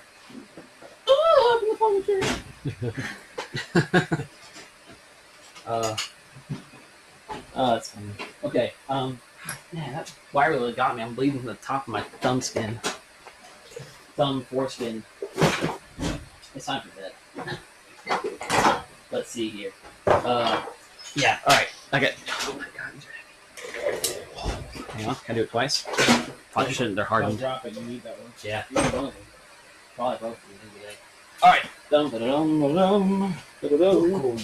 Hello. So here we go. We have 2 differentials here. One big G and one modified small G. Let me put the modified one down for a second.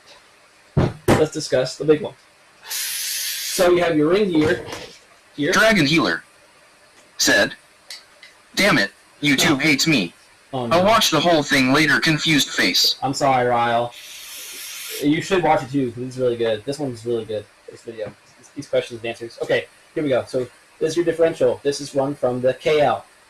This is your ring gear on the outside. It is pinned to the carrier right here, which holds your sliders and your diff pin inside there. Ta-da! this carrier, sorry, I'm doing all this weird, so pardon my weird wobblings. This carrier for the small G is a physically smaller carrier to fit the smaller axles, the smaller spiders. But when you do a G6 swap, we have to use the G6 ring gear on Festiva because a small G uses a 3.95 ring gear on this carrier. No other car, there's no other G series that has a 26 spline carrier with a 4.105 or 4.388 ring gear. Therefore, it is required that we swap the ring gear from the G6 onto this carrier. Which you're like, all right, sure, just unrivet it. That's what we thought. That's the easy part. Yeah, that's already not easy because these are hard-ass pins. So once you drill through 10 hard-ass pins, you're left with a gear you don't need and a carrier you need. Then you go over to your G6. You're like, all right, same process. We just drill all the rivets out and we keep the ring gear for G6. Here's the deal. The ring gear on the G6 is insanely hard. It's harder than the shafts. It's harder than... I'm going to stop the innuendo there. It's very hard. So it does not cut with carbide boring bits. It doesn't cut with reamers. It doesn't cut with diamond tip, whatever. It's just way too hard to even try to do it on the mill, which we tried the first time. You definitely can't do it with a drill. So what we had to do, because the goal was to use some custom bolts. I have one in the bag over here. I have one in the bag over here. I have one in the bag. I have one in the box. I have one in the box over here. There should be one in the bag. That's why I saw one in the bag. No, I was grabbing my stuff. Yes, they are. It kind of blends in. So, thanks to Nate's experience, by the way, Nate's over here. Guess what? I saw him a little bit earlier. Nate said, "What?" Nate said, grab these bolts. These are kind of nice, or fancy-ish. Nate, would you play those as fancy? Probably not. They're a lot fancier than this out there. They're non-standard. Yeah. Well, they are standard, but they're non. So these are a rather strong bolt. They have 12-point heads. They have a little tiny shoulder and a bunch of extra thread. So what Nate did once when trying to swap a ring gear on a different differential for similar purposes to this is he went ahead and just reamed them both out to an exact like 4.46 something. So that this shoulder length would fit in there perfectly, and then you cut the bolt down to size. You put the nuts on it. Then you shave the head down to clear inside the diff, and boom, you swap your ring gears by replacing the pins. We couldn't do that this time because of just how damn hard this ring gear is. It was so bad, we ended up having to put the ring gear into a wire EDM and EDM the bores wider one hole at a time for all 10 holes at 17 minutes per hole. Said, ARP should have those bolts. Quave is a challenge to get bolts for. ARP does not have a bolt that has the right shoulder to replace just the pins. Especially for the small G. Early small Gs have a different hole size than the later ones. Anyway, the point is it's a pain in the ass to change these because of the hardened case. I have a fix for that though. I am getting actual custom hardware made to do this exact thing without doing all the reaming. But until then, that makes this very hard. This is one we've already modified at Nate's. So if I flip this over, if I look closely, you'll see those look like pins, but they're not. Those are actually the ground down heads of said bolts. I go to the back side, there they are. Cut down, machined, stuck on there, Loctited, 100 foot-pound. It's all gravy. But this combination of cutting the bolts, putting them in, reaming the holes, EDMing the whole thing, just this diff ring gear swap took us probably 5 hours today, which is insane. Especially since this is all custom machine work and we're using up valuable time and tools and the wire for the wire EDM. If Nate wants to send me the bill, it'd be like a $500 bill minimum, I'm sure, just to do this section. So that's why I'm working on the custom bolt solution, which is still a little pricey. It's probably going to be in like $100 a diff, or between 70 and $100 a diff, I'd say, for all these custom bolts I'm getting. But it makes it physically possible. So if you're a Festiva person watching this and you want us to do this stuff to a Festiva transfer you, which, I mean, why wouldn't you want to? It's sick. Just note it's going to be Ryan Sauce said, weld the pin to the carrier. We don't need to do that. We don't have nearly the same diff pin problems as the bigger engine cars do, like BP stuff. We're not doing drag racing. We're not launching it. We're not doing harmonical issue BP stuff, at least not for our builds. We had the stock one works pretty well for us. We use superior engines, you know, V6s with turbos. You guys got this hard to fight off camera. Like we don't need a fancy dampener not to keep our motors from exploding. Although it doesn't hurt. Just makes them even better. All right. Any other questions? Please forward them to Nate for the next 10 minutes while I go find a goddamn drink. You should grab Most it I've talked on stream in a long time, and I love it. Thank you all so much for joining us so far. A consistent 18 people is doing numbers. As a matter of fact, how would you guys like to watch an ad? I bet you guys would love to watch an ad. So while I get a drink, have 2 ads. Unless you have YouTube Premium, then you're just gonna watch us do nothing. Yeah, now Steven will start swearing in a foreign language. I actually don't know any swear words. Oh, you gotta fix that. Look at my dang neck, dude. My posture is awful. Look at this. See, my vocabulary is not that great to begin with because, like, just learning the grammar and sentence structure of it to begin with is such a pain in the ass. How are you supposed to use a laptop and not ruin your posture? Should I be doing one of these? You're supposed to sit down on the chair. You know, have it on your lap. Laptop. I'm not seeing it. It is a very bad orientation. Why did they ever call them laptops anyways? They started out on the desk. Like, they always used them on the desk when they first came out, right? Because they're huge. That's why they got photographed. I mean, they're portable, I guess, kind of. If you had one Actually, table. there's a better question. When did they get first called laptops versus portable computer? Yeah? Lifted Mike said, Nate, if you had to set up a minimalist home machine shop, what machines would be your must-haves? Lathe. Lathe, number 1. Well, drill press, lathe. After that, a knee mill, ripcord, something like that. As Nate mentioned earlier, in theory, a lathe is the only tool that can fully replicate itself. And therefore, the lathe is first. Start with the lathe and don't get some Chinese piece of crap. Get a heavy old piece of American iron. The heavier, the better.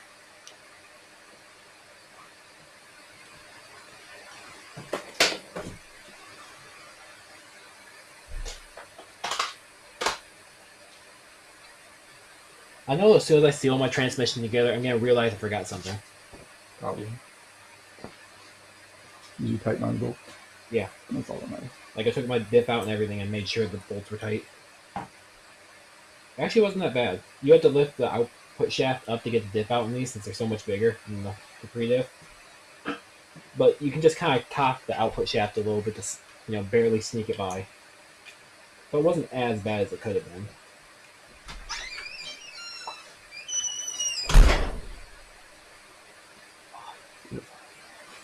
Yeah, we're plus 3. Hell yeah, thank you. You're welcome, brother. Not a fan of ultra black, but it'll work in this case. It's meant for oil. Gray on everything. What's the torque spec for these case bolts? So good. I mean, that's probably what I would have done. But Well, according to the tool, it's like 13, 15. since I have the internet watching me put this together, I should probably do it right?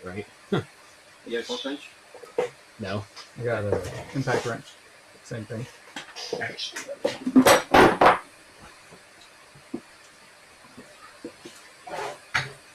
Roll on the shafts. Roll on that bearing.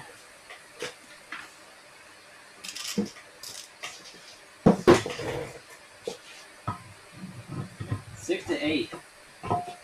I'm just... Oh, sorry, no. 14, 19. Okay, that sounds a little better. This makes sense because I think 15 is what the bearing testing tool wanted us to do. Oh, you got all new bolts?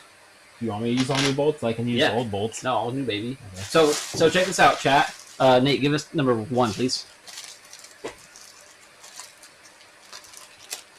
See these shiny bolts right here Steven's putting in? These are brand Akini new. Sylvan said, I'm excited for this. How much stronger is this? Unknown. Akini Sylvan said, I'm excited for this. How much stronger is this? I would estimate between 7 and 22% stronger.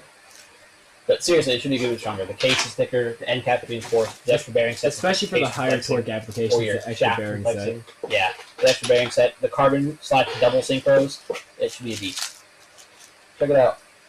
brand new OEM Mazda case bolts, shiny and resplendent. If you guys like stuff like this, I'd love new hardware. But if this gets your dreams ruffled, then check out compatibility.com. I have a kind of brand new OEM hardware on there, and I don't have like this exact bolt listed per se, but stuff like this, if you want it, I can get it. I can get it more affordable than a U.S. dealer can. I promise you. So yeah, look at that. Look at those shiny brand new bolts in that case. My God. Was there a torque wrench, or am I just gonna? Oh, I see it right there. I mean, just one click is probably close to 14 foot-pounds. One click of the elbow, brother. J Doggy Bizzle said, I have a quafe with our bolts. As long as the quafe is a 4.105 or 4.388, that will be just fine.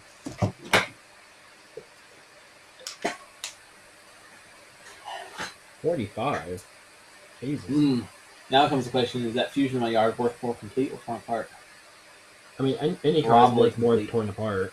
Well, I don't know. The fusion's probably the first thing new enough that's worth complete that nobody actually buys interior parts for. It is kind of crusty too, so. That might be the first car I've ever had where it's the exception to the car being worth more than parts. What were these, 15? Yes, sir.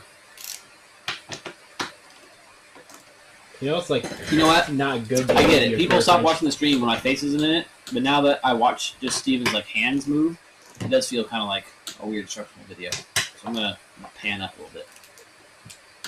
Sorry, I'm gonna tilt up a little bit. These feel so loose. That 15 foot look at that range. handsome devil right there. That's my best friend right there. My brother.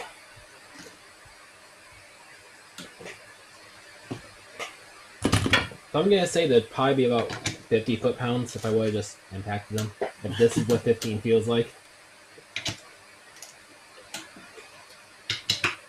You can go up to 18. It's 14, 19. We can bring it up to 20. Yeah, it's a Harbor Freight 18. It might be. And you left it not at 0, so. Always turn your thing. Oh. You're the one that left my good one at the shop cranked up to 90 yesterday. Oh, I did. You're right. I'm sorry. And that one matters because it gets calibrated. Yeah. This is Harbor Freight Chrome. So. I thought the Torque Test channel did a comparison of like how much of a difference it makes. It's not much. It's like It's not. It's if it sits for a long time. Then Yeah. Like overnight. like there's name brand ones that sat for like a decade with the all the way tight, and it was only a few pounds off. I can't watch Chris Channel anymore Why? because I only watch stuff on my TV, and it only plays it in Italian. Oh yeah, that's right. It had that weird issue. It apparently is a Chromecast bug that I guess it's number reported from people from the care, and nobody knows how to fix it. And happened since the end of December. It started happening to me like January 5th. There's certain channels I cast on my TV in the living room. They will play a different language sometimes forced on. You go to change language and settings, it just immediately goes back. Yeah, we're watching Project Binky and just randomly swapped to French on us. Yeah. And then so my Torque Test channel, it's in Italian now. And then out of nowhere, like last week, last text it started being in Spanish, and I can't go back. But only casting. I think it works if I go to the app, but I'm signed in under my personal profile and not Sam Industries, and I only have premium on Sam Industries. So if I watch through the app on TV, I have to watch ads. Ugh. So yeah, I stopped watching Torque Test channel because I can't cast it in the room.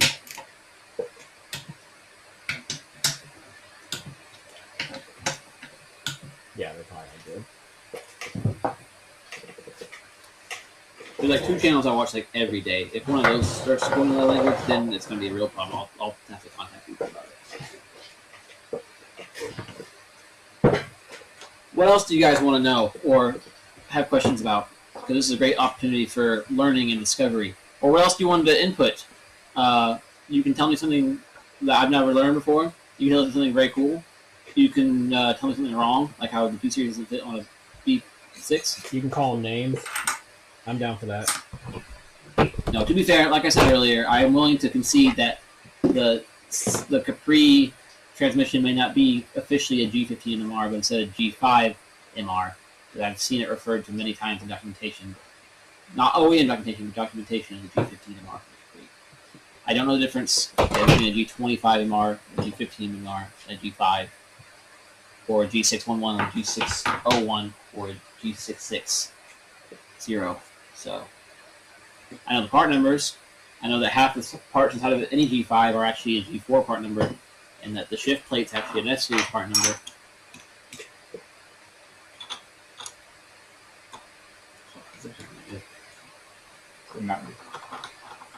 Not as good as like, but it's supposed to be superior hydration. That's kind of what I'm into right now.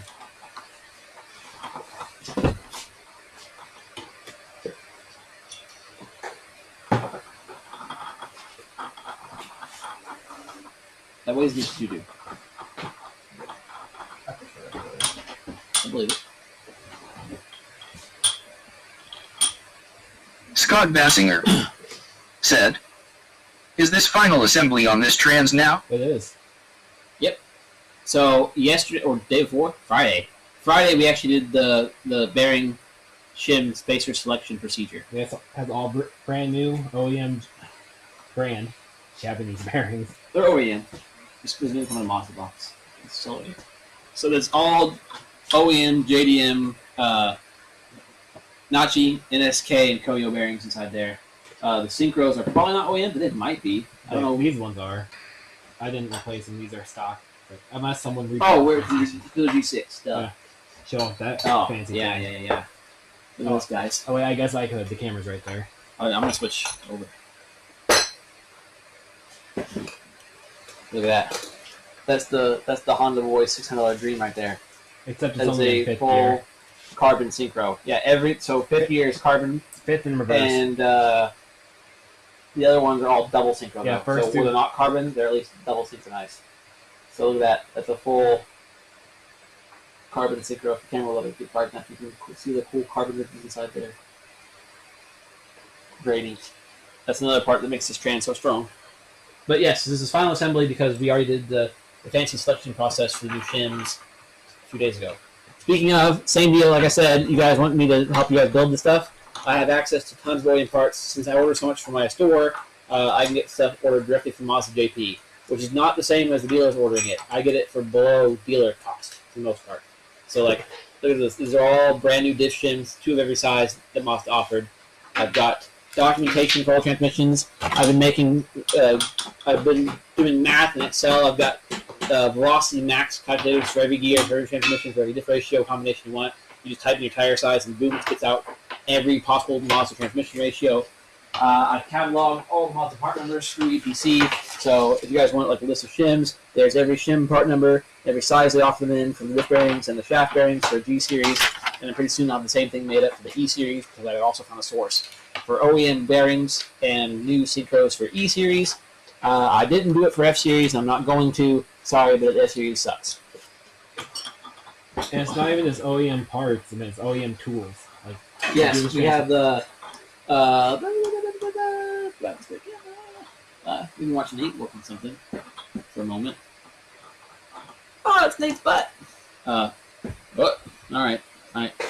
Good in the screen where I said not for kids. But if I pan over right there, those are OEM Ford tools, which are semi-equivalent to the OEM Mazda tools. There's another box over there, the rest of them, and that huge box down there, along with the Harbor Freight bearing separator, which is, believe it or not, identical to the OEM one, so I'm not paying $200 for a $10 bearing separator. There's my transmission case. That's my next to build. That's a graveyard of G6s, so all of that stuff gets like really thrown away or scrapped.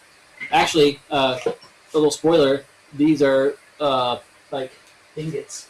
Someday, that pile of discarded transmissions will become beautiful, beautiful hand-made Scott Bassinger intakes. said, "That black box looks like the one I have." The black box was the bearing puller. So if you bought a bearing puller from Harbor Freight, it should look very similar indeed. If you mean the Mazda tool set that we were talking about the other day, I have one of those on the way, but it has to get shipped twice because the original seller does not want to ship it from Germany.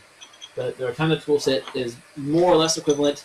It's just slightly more annoying because you can't do all 3 at once. You have to do each shaft one by one. But it works, and it's fairly cheap. And one of the boxes says Festiva. It makes me happy inside. And one of the boxes says Pro, which is like, it's very good, I suppose. Scott Bassinger said, tool set. The one I sent you. Yeah, that's the Mazda version. I don't have it yet, but I'll have it soon. And not really because I need it, just for posterity, I guess. And I'm really bad at spending money. Shit all laid. I mean, I don't know. Nate seems to be doing pretty good. He's like Scott Bassinger said, wanna buy it? maybe. I don't know. Oh, don't come in here selling me stuff. I'm selling you guys stuff. Get out of here. Well, they gotta sell stuff to make money to buy stuff from you. Well, that's called bartering, and it's not 1810 anymore.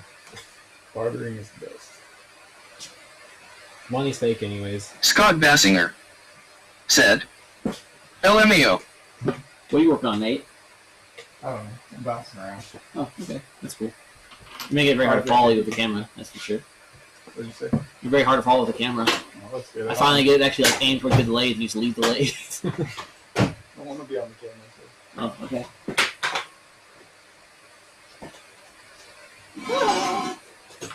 Drop it again. What mid-case are those? Are you a wipe the RTD off now kind of guy, or a cut off the knife later kind of guy? It should just beat off later. Yeah. But I did forget to shift for That's it. what Charlie said. I wasn't patient enough. I didn't, and now I have It's me. Honda Bond, and especially Honda. Yeah, you want to wait till it's dry. Yeah, shit. Yeah, Honda Bond is great, but it's terrible. It's no joke. See, this thing has to go on with this thing. Michael Fernandez Yeah. said, are you guys making a sandwich plate? Just join the live stream. Oh! No, you missed a lot, actually. We're doing a lot more than that. Scott brother. Bassinger said, hey, since y'all look like you care, Eagles won. LOL. Yeah, as far as I'm concerned, it's a bird. I don't even know what that is. Michael, we're making the world's first Akini Sylvan said, speed swaps. hoping there is a write-up on this. If this can hold 300 to 400 bhp, it would be better than the Toyota gearbox swap from a weight perspective. So two things about that. Well, okay, let's go in a row here. Scott, no, sorry, nobody here cares about football. My wife is at a Super Bowl party right now, but only for the snacks. That's the only reason to go. Michael, we are building some of the world's first 6-speed powered KLDE swap proteges / 6-speed front-wheel drive Mazda-based E6 powered Festivas. So these are G-series transmissions. We got a cable G5 from a Capri. I just touched the RT all over. And this is half of the case from a KL. Fastiva said, and cheaper than the E153 swap. Sort of. Hang on, you guys come in hot and fast. So yes, no, Michael, we're building 6 speeds. If you're just now joining, I highly recommend actually watching from the beginning. Not right now, obviously, then you missed the cool live stuff that's happening. But later on, I would highly recommend going and watching the beginning of the stream where we talk about everything from the beginning. I would tell you again, but my throat already hurts. I'm going to be ill tomorrow, so I can't say it all over again, sorry. Akini, is there a write-up on this? Yes, I'm going to be doing an actual guide video. So I know most of the people here today are not familiar with my channel. I'm going to go back to this one so I can actually talk to the humans over there. Most of you guys watching today are probably not familiar with my channel or what I do. Most of what I do is Festiva stuff. So Festiva people here know me as a Festiva guy, and that's what I do primarily. However, my love of Festiva spreads across all front-wheel drive Mazda dumb. So I also have a KLDE swap Protege 5 wagon at home with a big brake kit and all the other fun stuff. And I'm very familiar with 323 Protege Probe and X6, etc. stuff. And on my channel here, most of my videos are actually like well put out guide videos and content because I don't like typing. So I stopped making write-ups on the forums. I started making videos to explain stuff to people, and it grew into this big channel. I know it sucks. Hey, did you bring new crush washers? Thought so, Okay. but I don't know where they are. I'm to that point. So Okay. Ask Nick if he has any. I I'd reuse run the old ones if I this could find channel in my small business, Salmon Industries. It's both a YouTube channel and my small business. I mostly run the Festiva store. So thefestivastore.com, where I sell Festiva parts, other front-wheel drive Mazda parts. I 3D print parts. I design brand new parts. I've got suppliers all over the globe making brand new parts for front-wheel drive Mazda applications. A lot of cool stuff coming, including this project. But if you go back to my channel, I usually make like long format, well-written, well-filmed, edited guide videos. The last 2 months, I've been doing a ton of live streaming because I've just been too busy to sit down and film stuff. This is getting filmed though. I mentioned earlier, you can see just off screen, that's Nate's crotch and pointing right there. That Nate can point to his hose. That's my case right there. Yep, that's the one. So that's going to go in my car, which I've been building on screen for the past 2 months. A really nice one. We're going to build that one and film it like, bit by bit with a full guide to show you guys exactly what you need to do to make this happen at home if you want to source all the stuff yourself, or to show you guys what all is involved so you know what you're paying for when you pay me $1,000 to do it. So yes, so here's a write-up. Second question, will it hold 300 horsepower? I guarantee you it will hold 1,000 horsepower if you drive it carefully. So how much power it holds, it really depends on what you're driving and how you're driving it. If you are driving this on a very high horsepower, properly turboed 300 horsepower B6T, it'll last a very long time. If you have a probably like a KL turbo build with a nice fancy damper on the front, it'll hold 400 horsepower then, no problem. It's a nice smooth engine. It's not having so weird hammering on the transmission.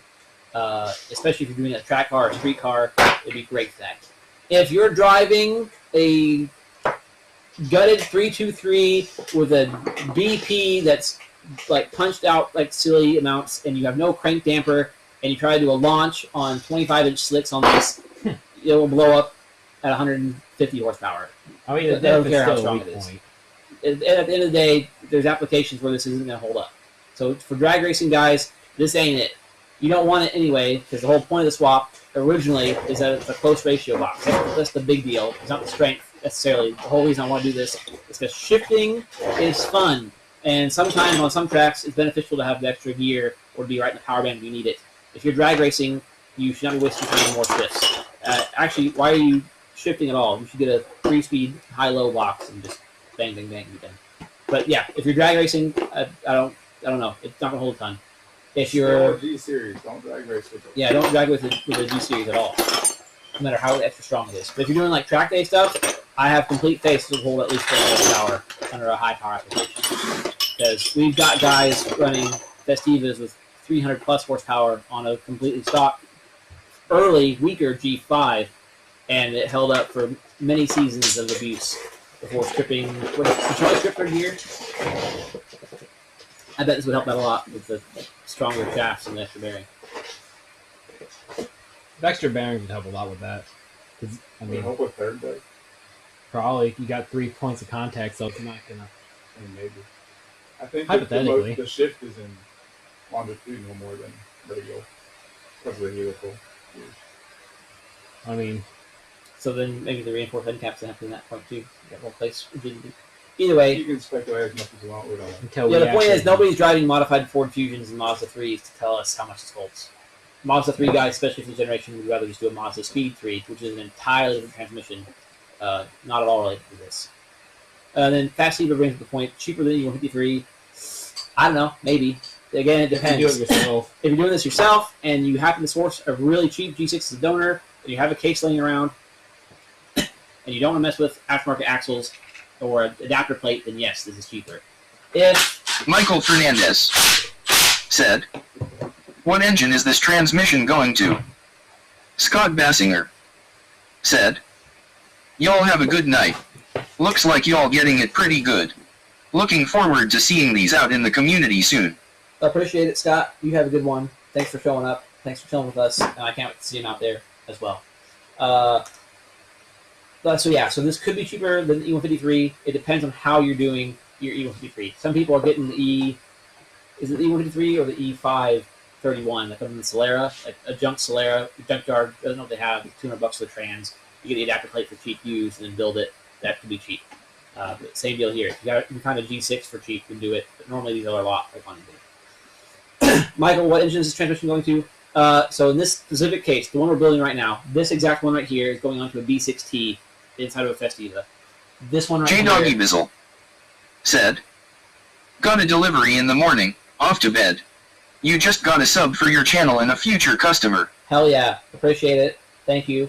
Anybody else that's interested in this, send me a message request on Facebook Messenger. I will get to those in the next few days. It probably won't be like tomorrow because we got a lot to do tonight and tomorrow morning. I'm driving back home. I'm 7 hours from home. I'm probably driving home, honestly. You're gonna be dead tomorrow. And then hold that thought, cutie. Jeepster Capri said, "Thank guys. There's like 22 people in Looking forward to follow-up videos on this." here. Yeah, you should check it out. All right, love you. Bye.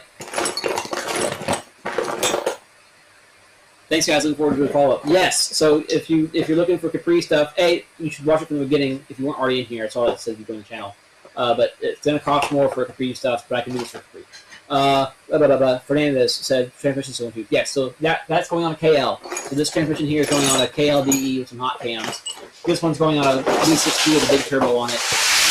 But this applies to any G series. So that's back to the whole list. Any Mazda B series, it's B3, B6, B5, BP, BPT, B6T, FS, FSD, ET, ZE. any ZE that has the G rear end bell housing, SPI with the right bell housing bits, Z-Tech with the right bell housing bits, any F, or I just said FS. Technically, you could also make this work probably for an F2 or an F2T for all you older pro people.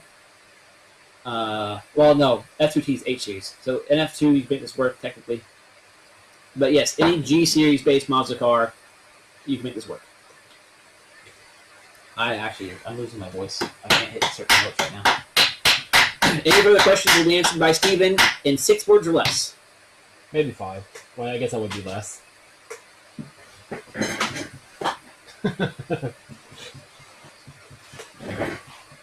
I almost lost my plug that goes in the side that just gets silicone. Oh, the little silver one. And the G6 does not have one. It does. The big G's are bigger. My freaking pants! Just glued to my wound. Oh yeah, My wound sealed clothes on my jeans.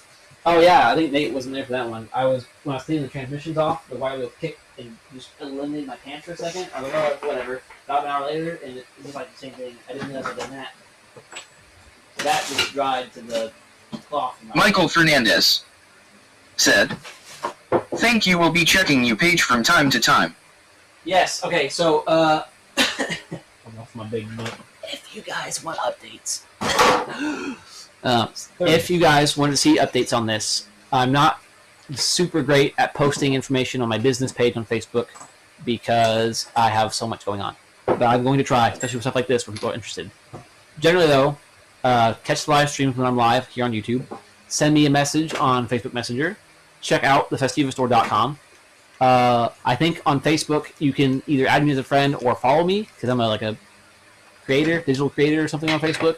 So you can follow me. I always post a lot of stuff on my personal page because I like to share the progress with people who are interested on there. So yeah, check it out. Send me a message on Facebook. I'm sure by the end of the day I'll have like 10 message requests. I'll get through them all either tonight or tomorrow. Yeah, Steve, you might have to drive for a little bit. I'll check my phone and then pass the frick out. 100 foot-pounds? Let's use the tool. This is a tool. Oh, you mean that tool? Yeah, let's use that tool. Now, finally, for once. Well, that's fine, but it was 100 foot-pounds, right? Yeah, let's find out. I should have to open the base the right thing. And this should put that one. Would you call those gear shaft lock nut? 96 to 154. Like the range. That's like our front wheel bearings, right? The front wheel bearings are like 110 to 180. I guess they're just saying as much as your tool can do. That was a joke for anybody that's listening. Don't just crank on it. That max your tool can do. Also, that's what she said. Hey, Nate. Where would I find a breaker bar? I don't have one. Okay. How about a big half-inch Forward. ratchet? Support wrenches on the top of the microphone. Steve, where's the... Oh, no. We're bone. Why? Oh, we both need it. Yeah. That one, What top of your toolbox is what, Nate? that one didn't fit that one perfectly. Support wrenches on top of the box. I'm just using this as a breaker bar. Oh, don't do that. I thought you were trying to force something. No, We are, but we need something to hold the other end. Yeah, I've got the actual Mazda torque tube adapter to hold the input shaft. I have a half-inch fat ratchet. That'll work. Good question. Okay. Well, think of that, I'm gonna find a 32mm socket.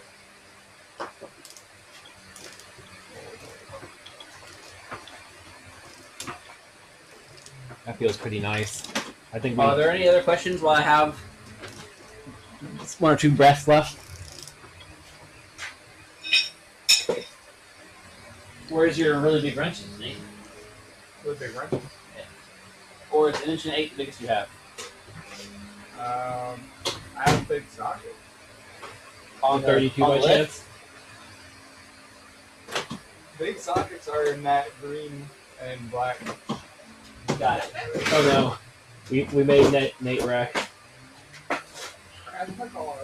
Wait till you're racing during the working. Oh my god, Nate, do I need this? You're not working. I got anything. What about working? I'm getting ready to go to bed. But then I was like,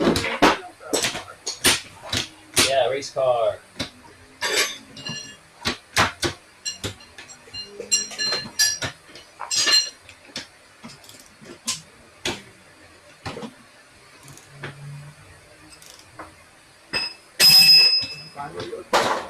I would still like a whatever the heck.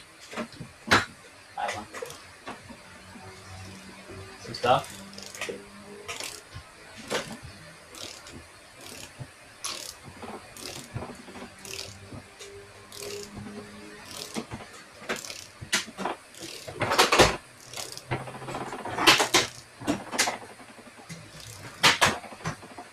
Sounds a little.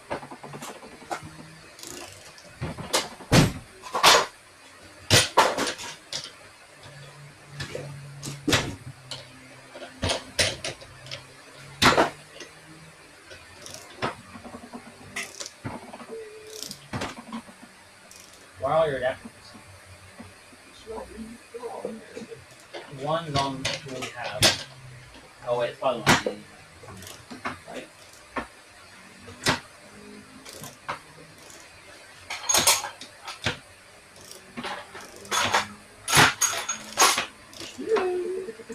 This had an adapter on, didn't it? Oh, you used an adapter. Yeah. Well, okay. Reverse sounds a little funny. yeah.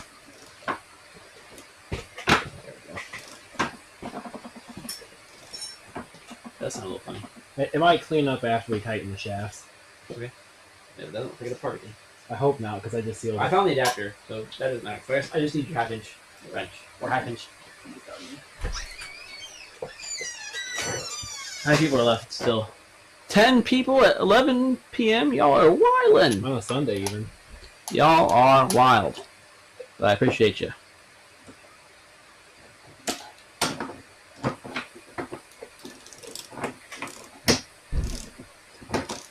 It sounds better when you don't turn the, other shaft. When you turn the input shaft that's meant to be, by torque applied. It sounds fine. Torque tube adapter. Alright, I guess stick her off the edge. Or put it upside up, whatever. I'll just put it this way and you can go on that side. Okay.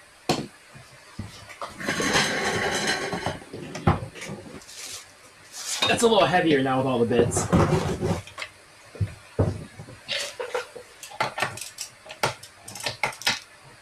Fastiva said, if didn't mind swapping to a hydraulic clutch, what would change to make the 6-speed work with a BP? Actually, that's even That easier. makes it very easy. If you go back and watch the beginning of the stream, basically whatever I said about the protege case over there, the KL case, that's all you have to do. Or all I have to do on your behalf. I didn't fully talk about what needs changed, but there's you have to modify the shift gate.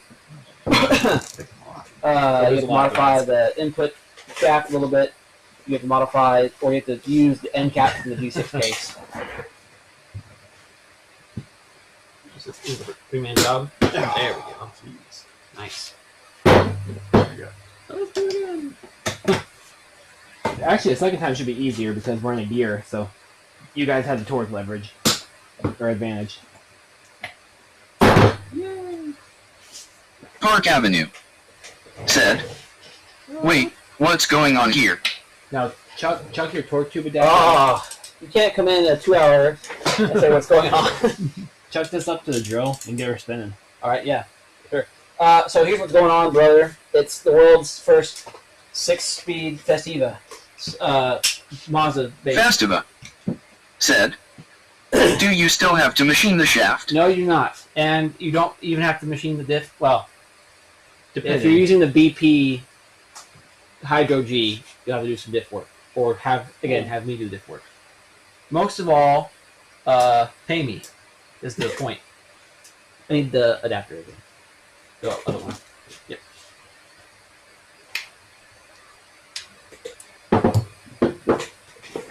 Yeah, and that really I comes down choose to you, Pikachu. what axles you're putting. Yeah, that's true. All right. Should be a neutral right now. No, use a drill. You're silly. I don't have that thing. We had that. Park Avenue Yeah, think about it. Thanks. said, It's in the drill. Huh. It's in the whole just playing. I've been watching since the beginning, smiley face. Okay, I'm gonna say y'all just want me to actually catch a cold or laryngitis. I mean, what, Nate? It's right. It's in the drill, which is hanging in its spot. Got it. Thank you. Sorry, I don't have your race. Oh, okay. Are we going to do some shifting? Yeah. Hang on. I'll start in reverse because reverse is the hardest one to get into. All right, here you go, guys. We're gonna actually shift this thing while it's spinning. Which might sound funny, but actually just help it shift.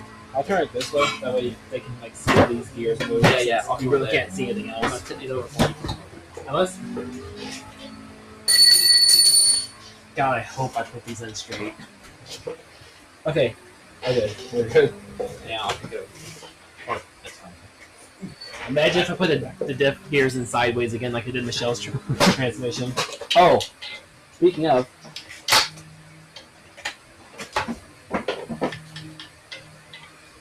Oh. I should probably put the seals in, but yeah. Oh, and tools. Holy frick. All right. Okay. Neutral? So that's neutral. Yep. These will still spin. Right. They're connected directly to the Okay. So if I put it in reverse, we should see this one start going the opposite way it's going right now. So that's look at that. You already put the bolt in that holds reverse? I think I'm just gonna ignore that noise. It'll self clearance.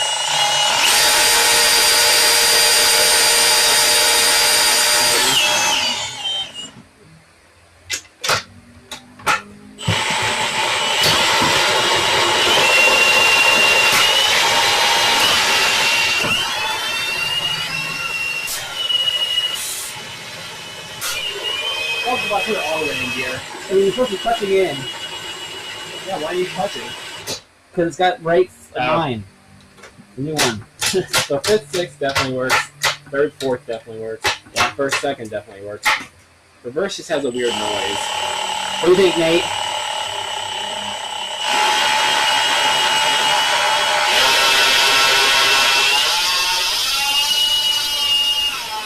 It could be because it's oilless. It also might be part of being straight cut. Oh yeah, reverse is straight cut, all of them. Is this a straight cut, no oil problem, or we've done something wrong problem?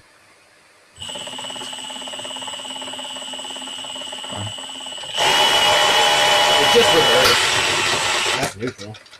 Yeah. First. And it quiets down once you're kind of.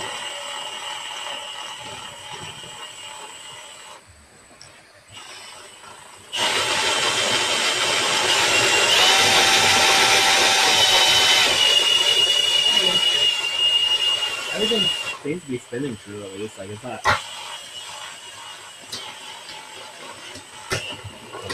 God dang. Oh, the torque difference? Yeah. Yeah, that's fifth. And play on 6 like you would.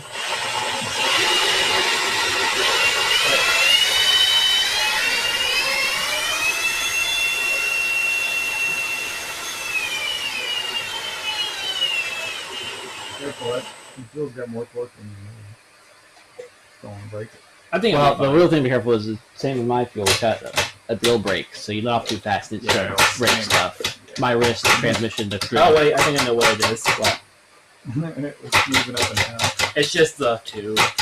Oh, it must not be 100% compatible with the small G.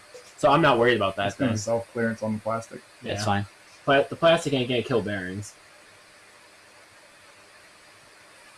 Shift again. Reverse. Yeah. Something's pushing. And then that's reverse. It is plastic. I just don't Oh, Yeah, feeling it though. yeah, I don't really feel it. It doesn't feel like it's rubbing on the plastic. I mean, it's definitely. I feel like maybe one of the forks is pushing on this more than. I think it's just the noise of the. All the gears are. Already one of the diff No, bolts dude. just barely touching too. We could try It looks putting like it. it had tons of space. You want to try turning it like upside down, left and right, see if it changes based on gravity? I know it shouldn't shift around in there, obviously, We but can just turn it from a socket down the backside. Okay. It's not this thing just hanging around there, is it? Do you want to risk launch your spider? Well, you got. I got a you paper got towel paper down. That's neutral in the back and reverse where it was extra loud.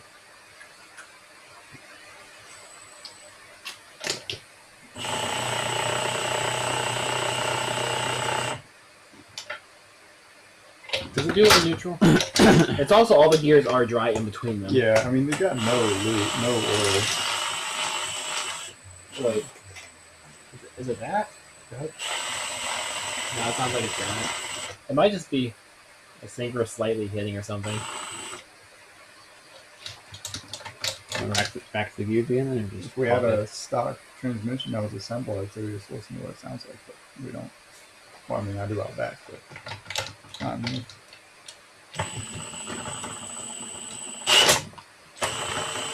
That's quiet now.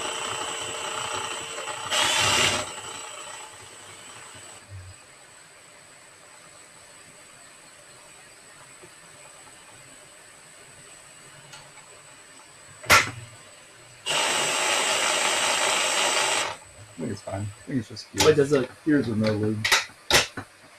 does it sound change in frequency when I go through different gears? Back to neutral. I don't think it does. So it'd be something connected to the input shaft. Quiet now, though. Definitely quieting down.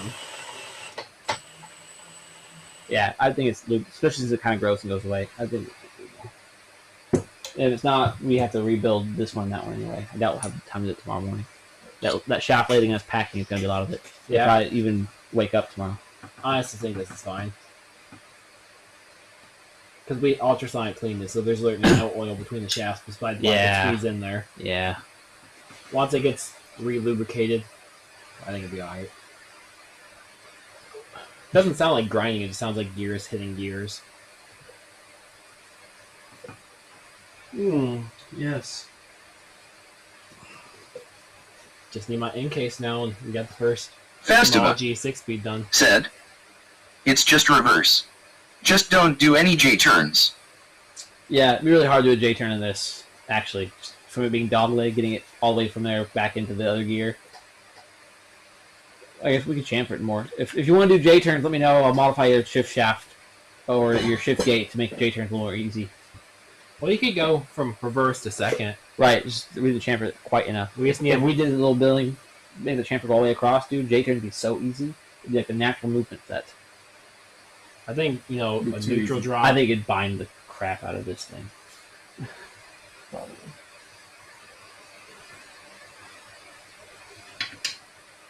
Oh, that sound could also just be the shift works.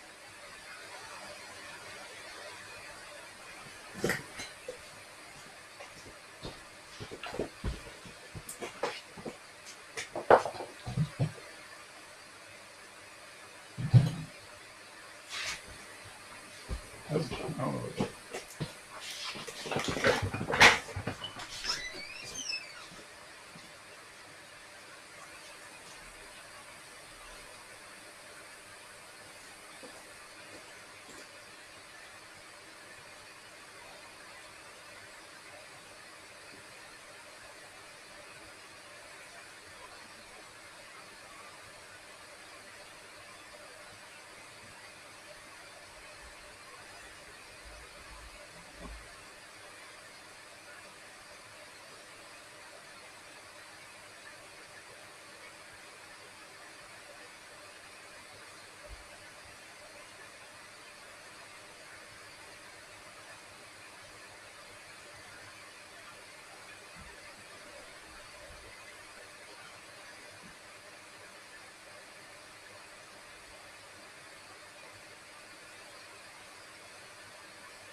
Park Avenue. Said. Quick hole, nobody is around. Take the 10mm. Park Avenue. Said. While.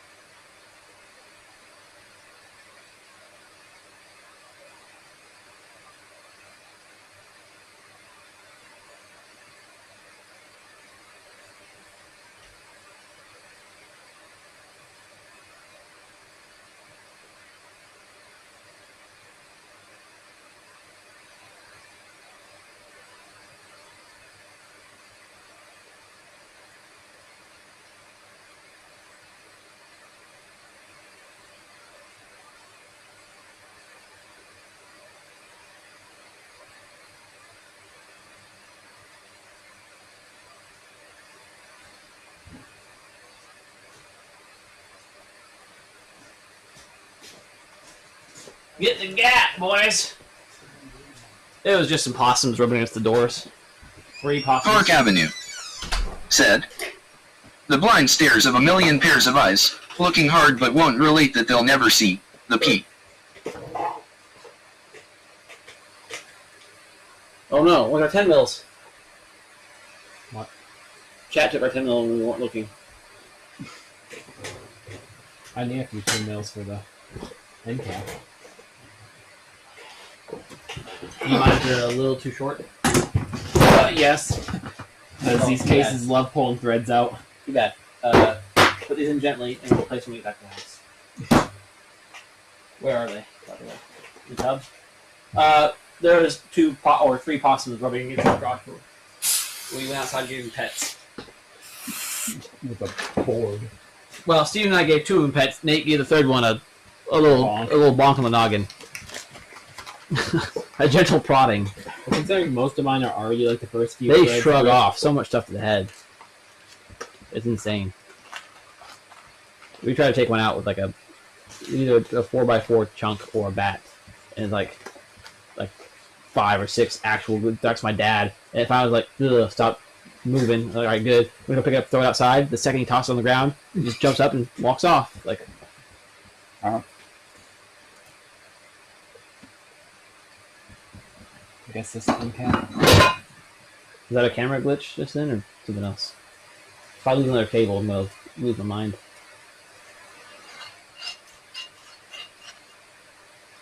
God, I love fresh hardware. Because I wasn't 100% technically ready for it yet, but this is going to take a second. Okay, my back's got so many seconds left in it. At least 3. The number of seconds my back has left is definitely countable in one hand. We still have 12 viewers at 11 p.m. on a Sunday. Some people work second, I guess. Can you believe 21 people came in here to watch us assemble a transmission instead of watching the Super Bowl? Is it Super Bowl already over? Like, isn't it like Midway through the stream. That's why Scott said something about birds. No. Victorious birds? I'm like, well, yeah, the Eagles kind of like top dog, I could imagine. Who wants a Super Bowl anyways? I think the medium one's probably good enough. Yeah, I could hit a medium bowl. Of soup? Oh, yeah. That was pretty good soup, actually. The rotini was like a little lacking in flavor, I think. But it's also because, again, I just put too much stuff on stuff. I probably would have buried that in 20% extra Parmesan cheese, which is just flavored cardboard. Fastiva. Said. This is the Super Bowl of Mazda transmission modification. Yeah. And you know who wins? It's the friends we made along the way. Yeah, I'd say I won pretty much right now, because technically have the first one. You do? You'll have the first one in the running car. Well, potentially. Again, that's mostly due to your help, though, so... No, I'll make sure you have the first one, running and driving. We should call Andrew and tell him thank you, and we did it. It's also thanks to him. I mentioned it earlier, but I stutter a lot when I talk, and I have a lisp that some of the mics really pick up on. X-Stray Dog. Said. Thoughts on Synchromesh in the G-Series trans? That's a big old yes from me. From everybody. I've never heard someone who doesn't like it. Just yeah, don't run gear oil. I'd be very happy with synchro mesh. I'd be very happy with some 2050 4T bike oil. I would be willing to try that insanely expensive Ford goo. Dude, I just wouldn't do ATF, and I definitely would not do gear oil. There we go. Gear oil is a crime. Man, these OEM bolts are nice, but I kind of do want some golder, Yeah, I think those are long enough. some golder ones.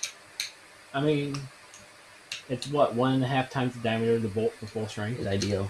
Well, not 1.5, like 1.2.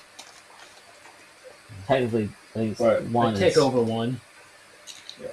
That's usually, we say that with similar materials. We're going in cast aluminum. Well, A little more would be nice. That's fine. I left my cast aluminum bolts at the house. Yeah, that's good. BMW loves aluminum bolts, though, right? Or the BMW? Who uses aluminum oil pan bolts? Someone does. Is it into a plastic pan though? No. Into aluminum? Yeah. That's retarded. Yeah, they break all the time. I know Volkswagens often break pans, but I've never heard of bolts. I gotta look it up now. Porsche used aluminum lug nuts from the factory. Still might. I don't know. Pretty sure it was oil pan. I can spell right. Boot. Who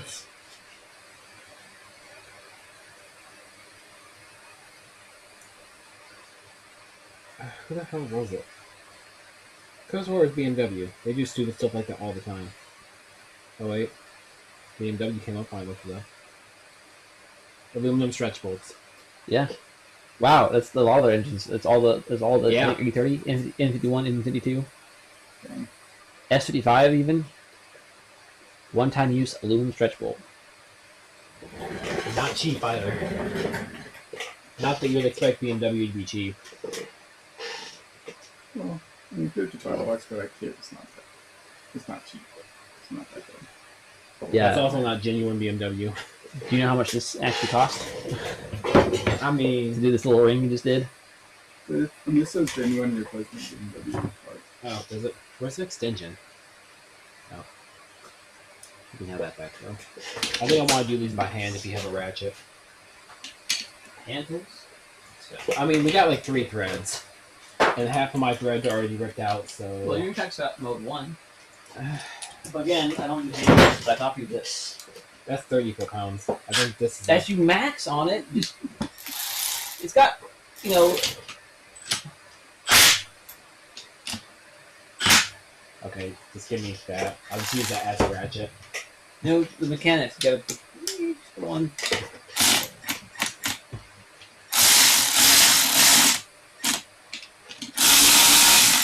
Literally replacement with other bolts. All you do is seat the RTV. Oh no, they're in there for good. There's more than enough threads. Yeah, they'll be fine. Besides my halfway stripped out holes. Those ones might not have enough threads. The spec is a lot less than 35. It's like 10. Yeah, so why are you turning it? You said like 30 plus 5 degrees. I stopped it early. If I would have held it, it would have stripped it out. Okay, yeah, go ahead. You want me? You know, I want to. Oh, yeah, let's check.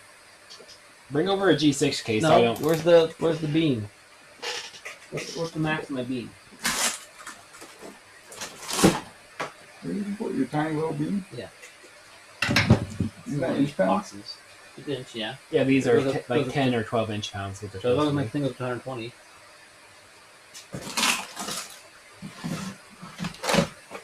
If it's not up there, you're gonna take the adapter off to use it. I mean, we didn't use it up here. At least not. Your other torque wrench is the beam style one, isn't it, Nate? Yep, but it's big. It's not going to be that small. What's the name on this piece? Yeah, 30. Well, if you hit near 30 like I thought you might have at first. You just says 30 inch or 12 inch pounds. Yeah, that's 1 foot pound. Is it 12 I'm foot saying pounds? that the gun's max is 35. I know you didn't go max just in, but I didn't even go. It didn't even meet up. I finished it. You know. alright. Well, I won't mess with it, mostly because I don't know what enough it was.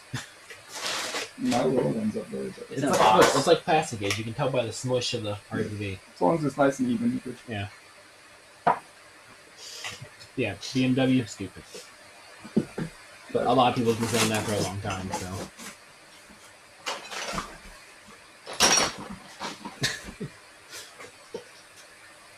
The car for mom that Mary sent me.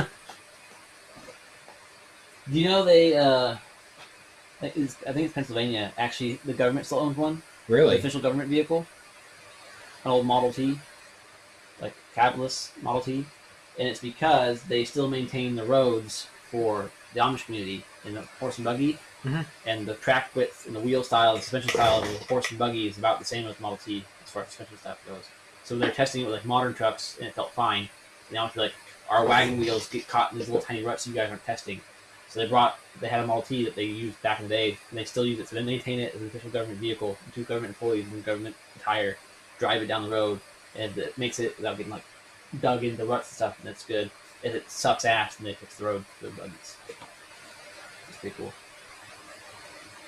Oh, no, It's got like the modern for government. Yeah.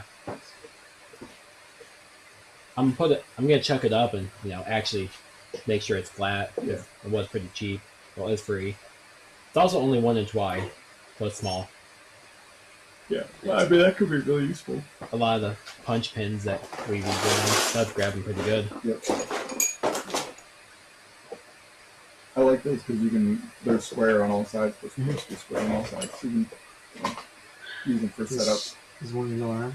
I almost want to just hit it with the surface grinder just to make sure it's perfectly flat. Mhm. I'm sure our surface grinders are a little bit more precise than what we use on that.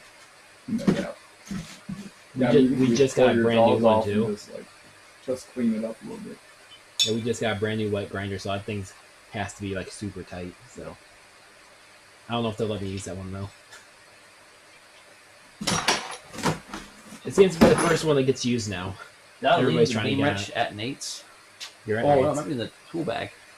I haven't kept the tool bag, so I don't have to. Okay. Yeah. And this box. I didn't do that. Here's that if you want it. Oh yeah, I do need Nice that. and unpainted. Like the rest of your transmission. Hey, there it is.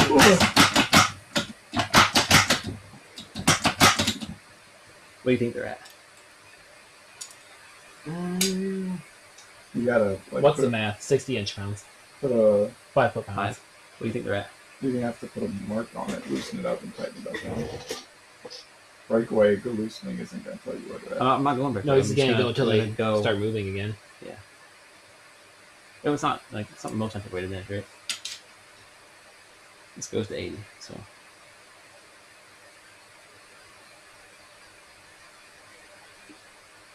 It started moving right below 40. You're moving. Wait, what's moving? The bolt. Was it? Yeah, you noticed your torque wasn't going up very Yeah, quickly, there, I and then it saw started it. moving. Yeah, you're like 40, 42 now on that one. Nice. That one's probably gonna be closer to 60. The ones I could snug up more, I did. Oh, yep. Like 59. Told you. My fingers are strong, but they're accurate too. Also, where's the actual painted one? I think I'd rather use the She's painted small, one. but she's strong. First day to come out sideways.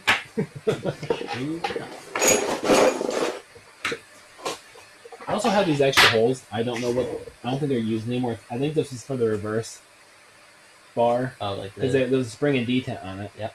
So I think we just throw the bolt back in without Right. no spring. And then that's neutral sensor. And then, no. One Oh, sorry, reverse sensor? yeah, one's reverse, one doesn't go to anything. Yeah, that it never plug. went to anything. Right.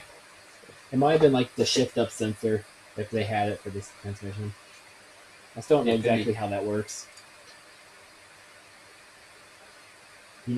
Yeah, it's just voodoo. Only the 4 speeds had it anyways. Oh wait, you have the tool for this, don't you? Yeah.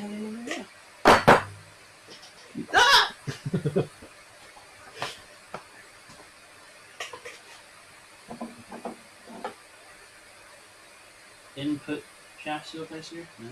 Output shaft seal placer, right? Maybe. There's the output shaft.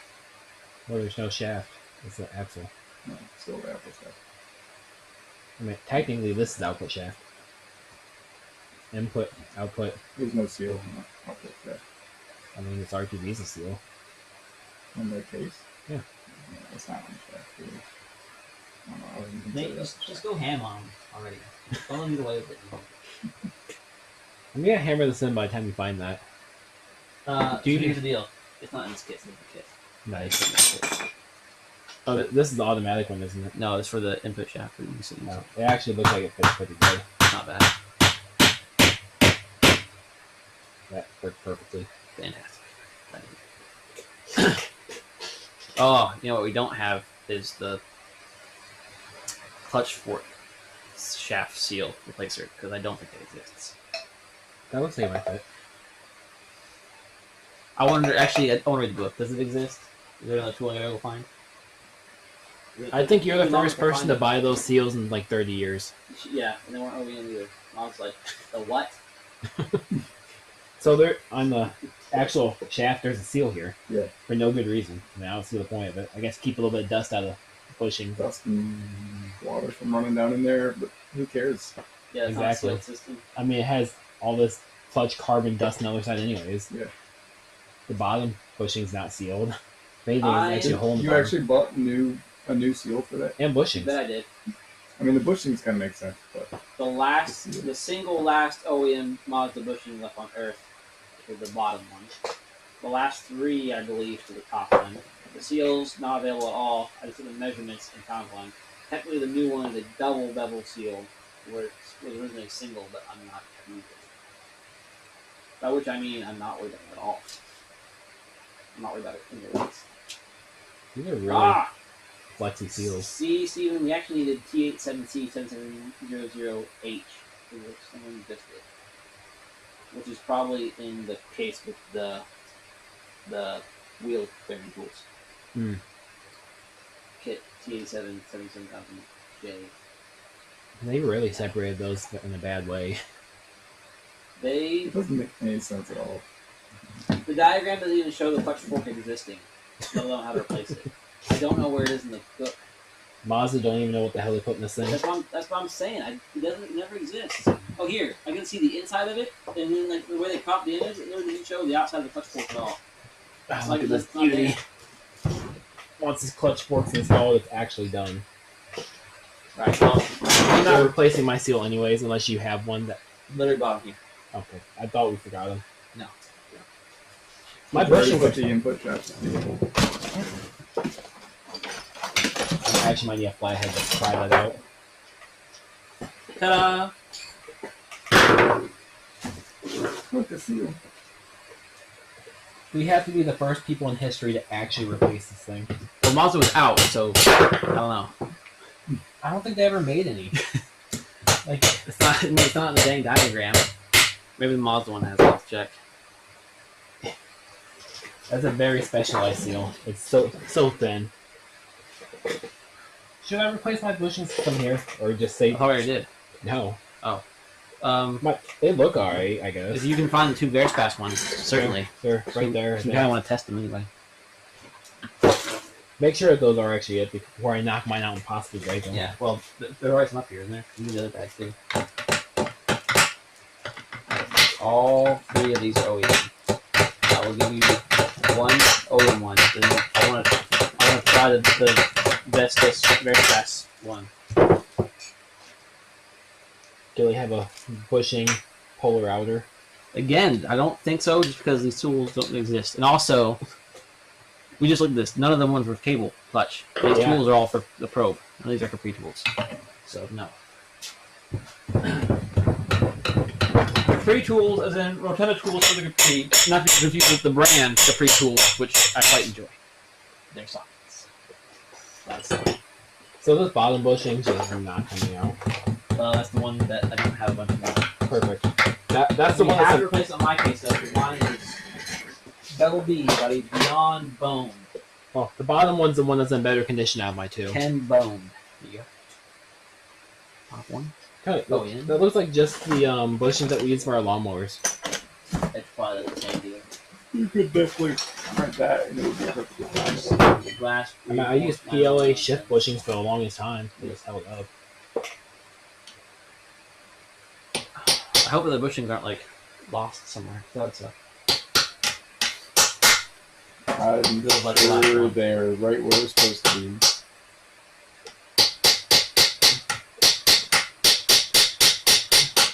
It's gonna be the usual Will experience.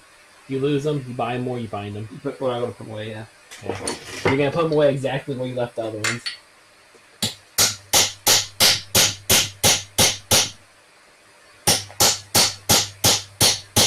That's spraying shmoo at me. Were these on the table and you move them off the table? No, I don't think so.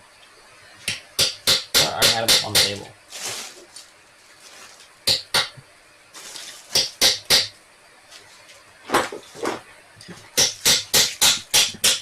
There we go. Bye-bye. It's looking pretty dang close. The top and bottom should be the same. The bottom one's kind of bottoming out. You got any of your fancy green pads left? Yeah. Okay. Yeah, my hole's dirty. I bet. Like a sailor.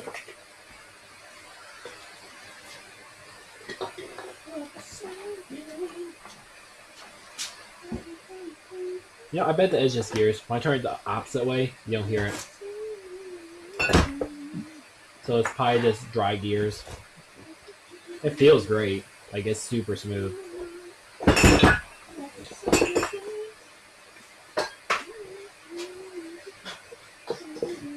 Still 15 people. That's sick. Yeah, I don't need that carbide. I mean, it would clean it very well. Might be a little aggressive. You'd have the freshest surface. Bushing wouldn't be able to fix that. Well, the right bushing. After you mill the hole back out to ground. There's that. And then leave the top off. I was going to use the drill, but this works too.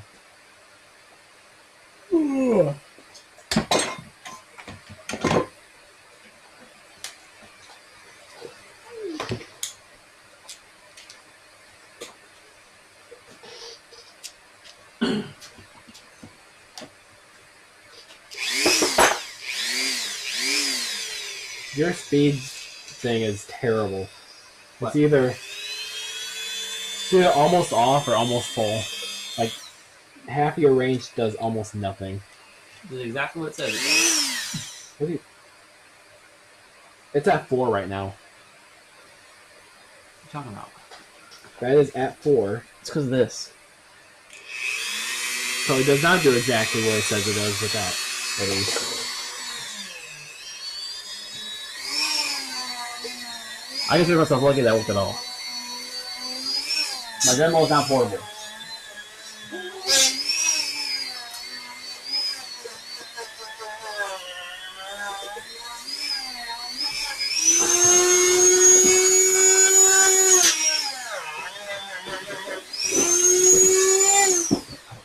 Is that lubricated?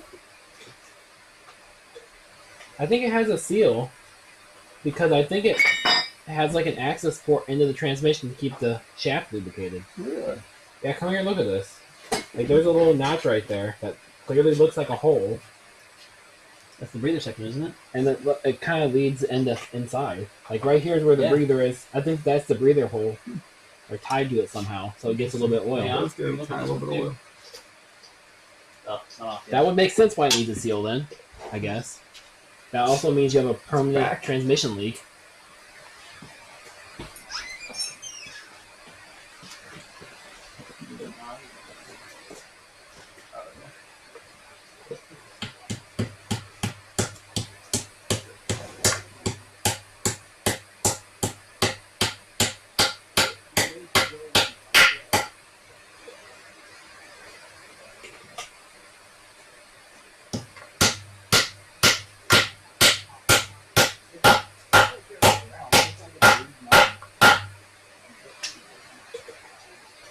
Anyway. So I don't think they would. I don't know if they would try to kill a duck or not. A raccoon would. Oh, raccoons 100%. And I know possums will kill chickens, but it's easier to corner a chicken than a duck. And possums are kind of slow. Your bushings are touch loose. The replacement ones? Yeah. Because which one is going? I still haven't found the other one yet. I mean, I guess the dirt keeps this one tight. That's good.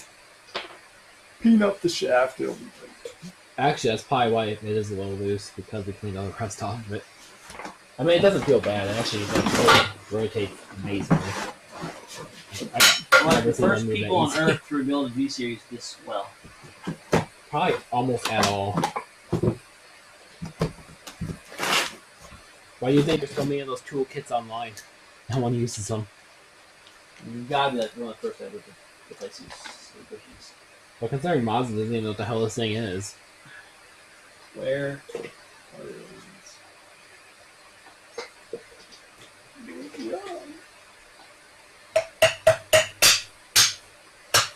Ooh, that's nice wall over here. I like that. You sure your measurements are good? Or am I just hitting this thing sideways as hell? What? For your seal? I'm not sure of anything right now, Steven. Except for how much tomorrow's Ooh, gonna set. your torque tube fits almost perfectly.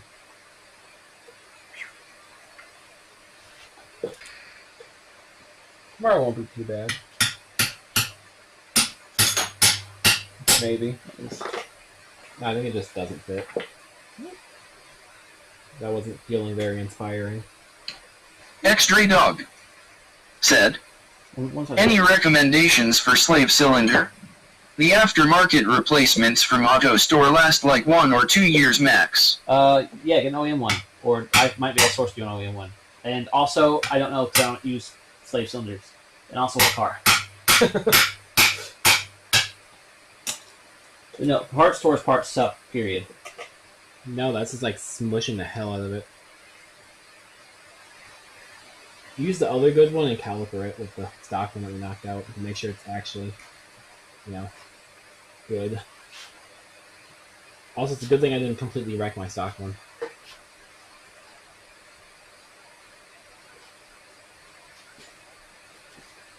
I think they just use really thin metal with this because I'm kind of bending it by hand. Yeah.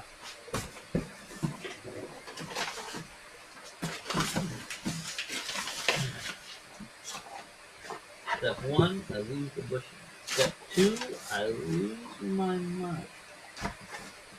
It does fit, like, stupid tight. Nah.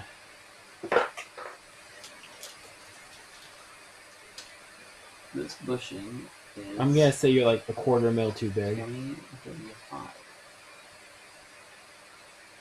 I don't think I was given what I ordered.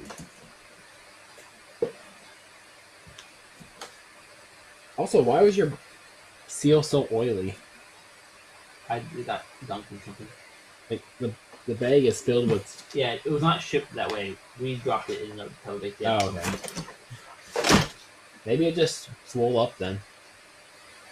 I had so many problems getting the seal from the seller on eBay. Oh, is I that the ordered one that kept shipping you the wrong packs, things? And I received 2 brass nipples for 16th inch NPT. I said, what on earth is this? They said, sorry, I will fix it. And then sent me a single 2-pack of seals. And like at this point, it's been like a month since I ordered this stuff. I'm not going to fight this. And I found out they're like the only person that sells this size. It's hard to 2 more. They're at home right now. Michelle said she hasn't opened the back yet. Could be another 2 completely random objects. Could be not enough of them. Could be exactly what I ordered. It's like a mystery box. You got those numbers Yeah, no, I somehow I ordered just the wrong seal. Oh, well, give me my old one back. I'll smash it back in. I'll clean it up a little bit. Think this will work on rubber without tearing it up? If you do it slow, yeah. It's working relatively okay.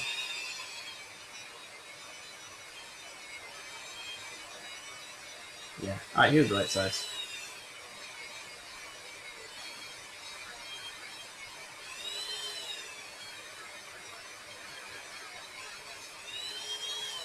Your inverter's not like pure sine wave. This feels like it just like bang, bang, bang for the pulses. You can kind of hear it. It's the 100-watt inverter, a little baby down, brother. It charges phone with PD. Also, that just smells like coolant. This is probably all coolant schmoo that leaked down from the thermostat housing. I mean, this trans had a lot of coolant just leak on it. over the course of a month. over the course of its life. Like I said, I've had this transmission for like close to a decade now.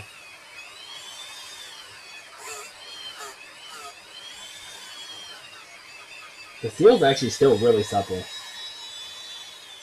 Maybe that's why they You didn't can't make say stuff on stream. the supple illegal. Maybe that's why they didn't make anymore, because they just last. Probably meant because they couldn't use the word supple. Oh. That's a weird reason not to make a seal. $8 a piece. Alright, I will order 4.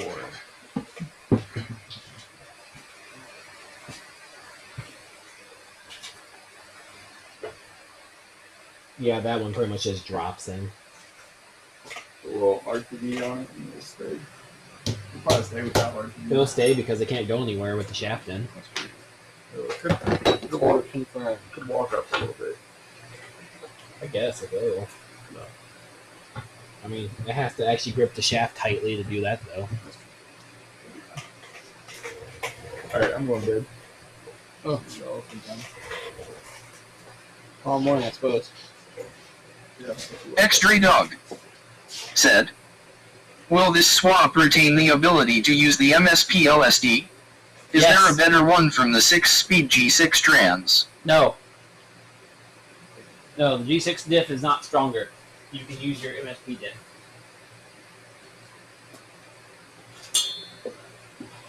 Oh. Oh.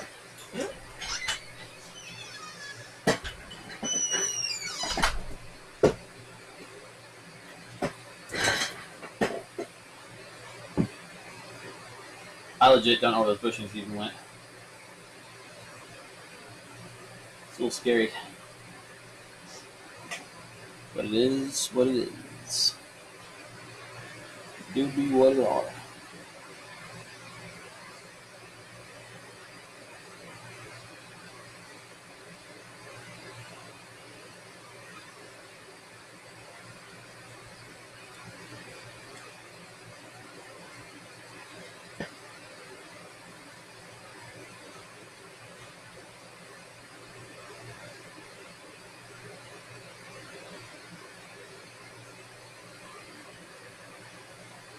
So like I was telling Nate, if I spin the transmission backwards, it's pretty much quiet.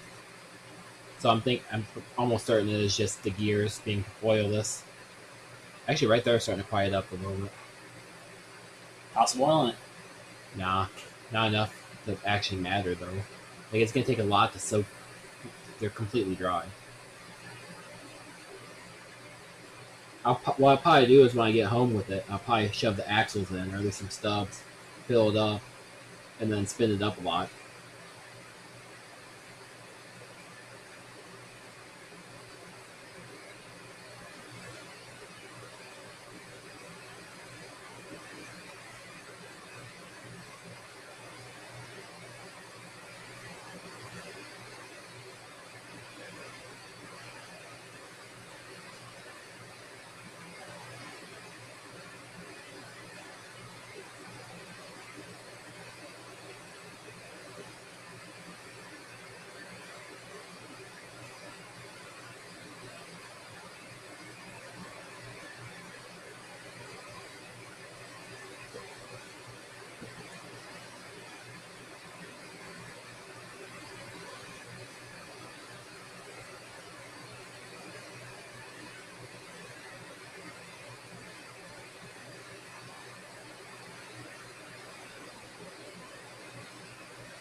only charged my phone like 1.5 times this entire weekend. That's just how busy we've been. I know. I'm so far behind. Dude, these bearings feel great though. That selector feels amazing. Like there's absolutely no play in this input shaft. It used to have play.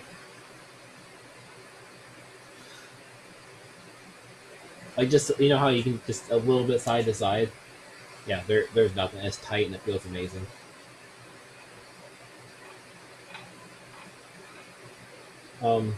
One thing I don't know where it's at is the other bits for this. The key, the actual fork.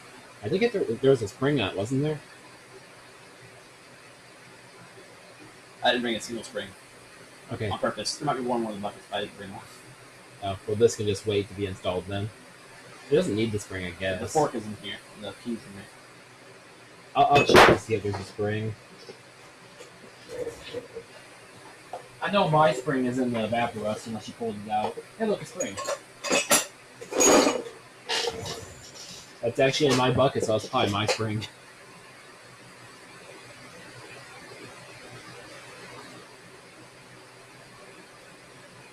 So do you want to call it a night, or do you want to start assembling your KL transmission? I need to pass out for about 17 hours and then die. Well, And be revived only by, I don't know, my wife saying hello. well, the best I can do is 7 to 8 hours from right now. And Stray Dog said, "Peace, excited to see the first half of this stream to see the details." Thanks so much for joining. Tons of new people on the stream today. I love seeing it. I love the interaction.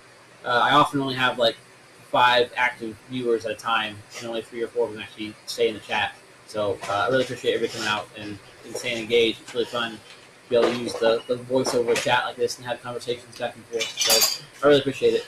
And also, I just got monetized by YouTube like a month ago. I'm making like 80 cents a video. Woo! So anybody on there, if you like what we're doing right now and you want to help support the channel and support projects like this, please subscribe. It helps a ton. A like, a comment, a subscribe, the interaction.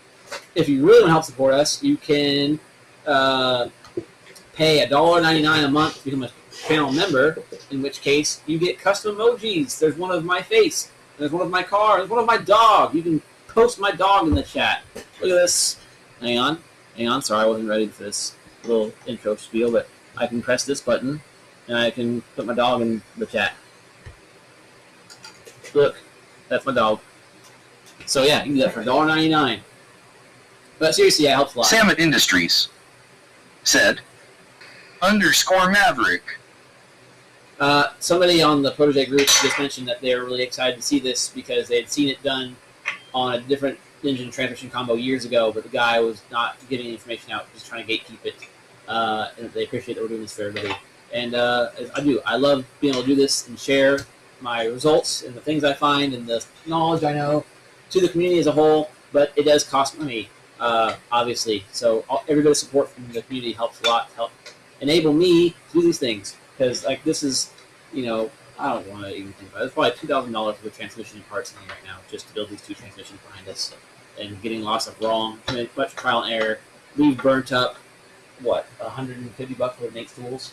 At least. Yeah, We need so, to talk to him and ask him how much money he wants from us. Cause yeah, like we've burnt I up would feel his bad if time, I our don't time, pay. and a bunch of ass tools. So your guys' support means a lot. So I really appreciate it.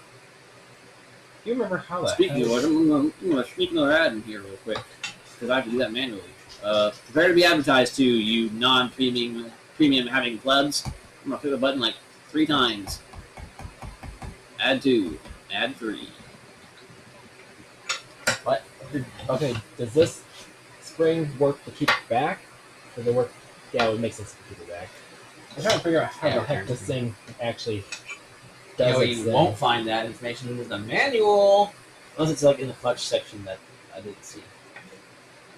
I think I Handy figured with the that. Hulk said, "How much power can the transmission hold?"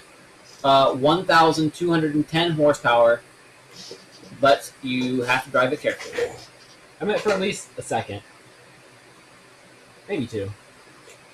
If you dump the clutch as hard as you can on big sticky tires, it'll hold up to at least maybe 100 horsepower twice. But it's a hard question to answer. It's going to be stronger than the standard G series.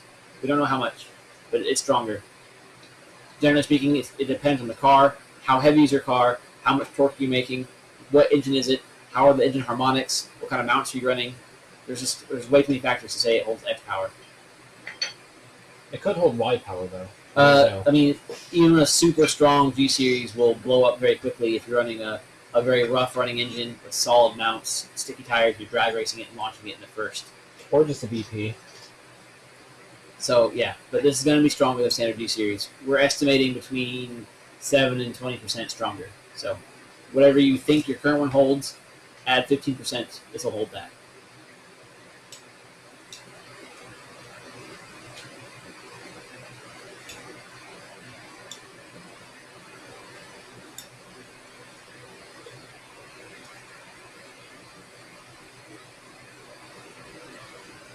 Well, this is definitely not launchable. This keyway is not being friendly.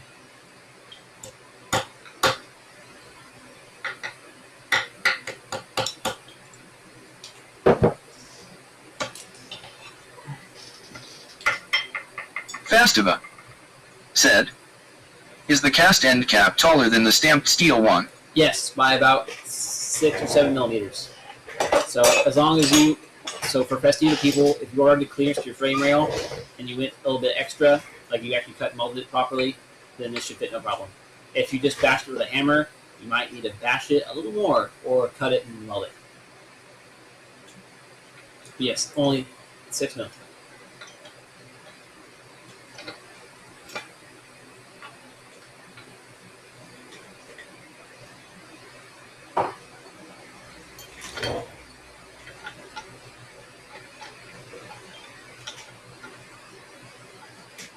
Handy with the Hulk said, "So the transmission, we just send it into you." I'm thinking I'm going to try that. This is our first time doing this, just now that we have the knowledge and the know-how, and we've done it. Well, we've got at least 2 transmissions. One done here, it's working great. That one is half done, but we already put it together once, tested it, it felt great, and just took it back apart to clean it all up and remove the bearings. Wow, my throat really hurt. So generally speaking, yes. Get with me on Facebook Messenger sometime this week or next week or whatever. Let me know what transmission you have. And then I can look for a donor 6-speed. Then we talk about any extras you want to add to it, like custom 6-gear ratios, custom 5-gear ratios. If you want to do like new OEM bearings, if you want new OEM synchros, stuff like that. Then I can do the labor that's involved in the differential side. I'll do the labor that's involved in the shift gate side. I'll do it right. I'll rebuild it all with OEM factory tools. The price will be anywhere from $1,000. Like probably the highest cost I can imagine would be if you're a Festiva person with a first gen Capri fans and you want to have all new OEM bearings and all new OEM seals and all new OEM synchros. That's probably going to run you like $1,800, $1,900 in labor. If it's a protege transmission and all you want to do, or like a KL, if it's a big G and all you want is a 6-speed, and you don't really care about the ratios, you just want it done, it'll probably be like $1,000 total. You give me your donor trans, and then later, like a month or two later, I give you back the 6-speed, and you give me $1,000, something around that. Just due to how much the stuff costs, because like I have to find the donor 6-speed, and the 6-speed donor is pretty rare. They only made it for a couple of years. They're hard to find, especially they're hard to find the Ford lead. I've been hunting them like all over the globe. Like one of these transmissions that we're using right now, I literally drove to Canada with my passport, crossed the border, pulled it from my wrecking yard, drove back across the border, paid the customs and duty tariffs to go across the border with car parts, and then brought it all the way back down here just to have one because they're that hard to find. So there'll be something like that.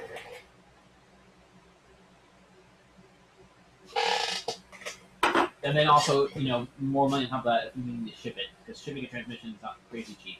It's not crazy expensive, and it's not crazy cheap. Or we can meet up somewhere. I go to a lot of car meets around everywhere. Well, mostly I go to a lot of car meets east of Mississippi. So I go to northern Illinois all the time. I'm down in Tennessee fairly often. I head up to Mississippi every now and again.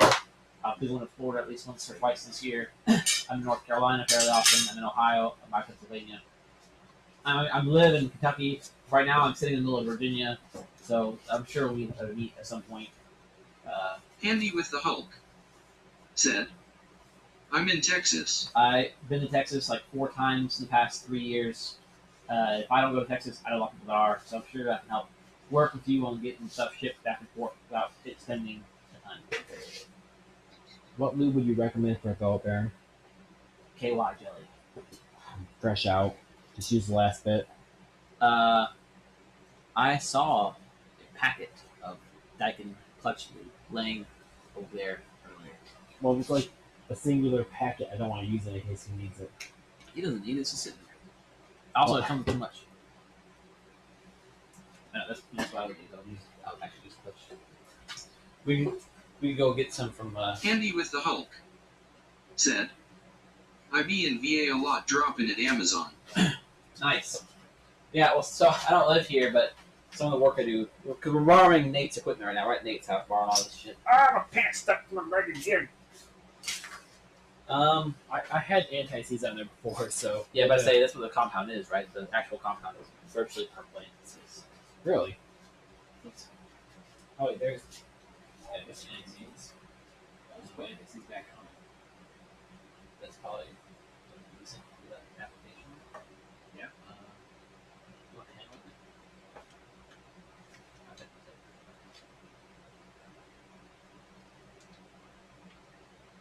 I'll try to put it in this.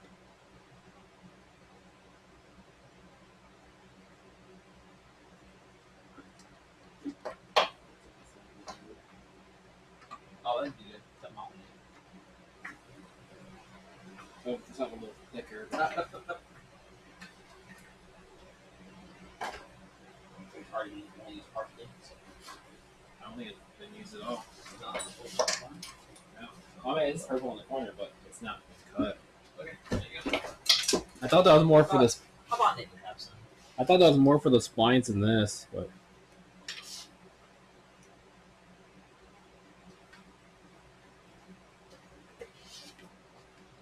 Yeah, it's actually it's basically just purple anti-seize. it smells like silicone, not silicone, like maybe someone in the chat knows what the hell this crap is.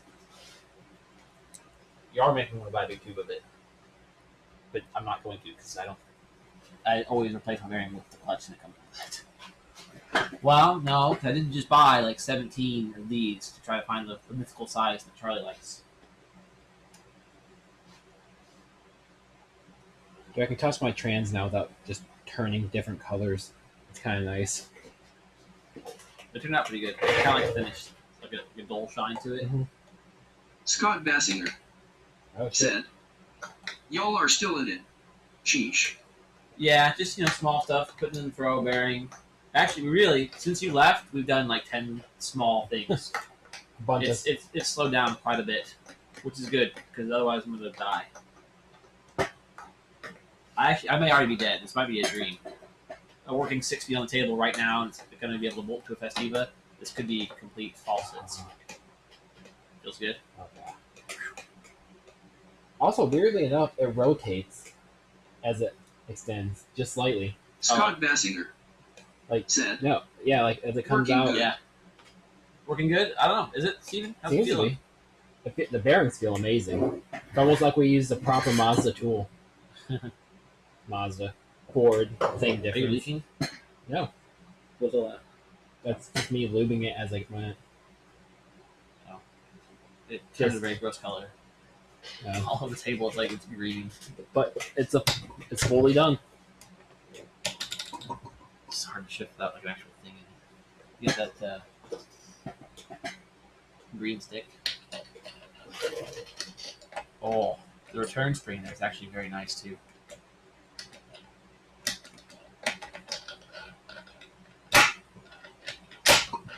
Forward.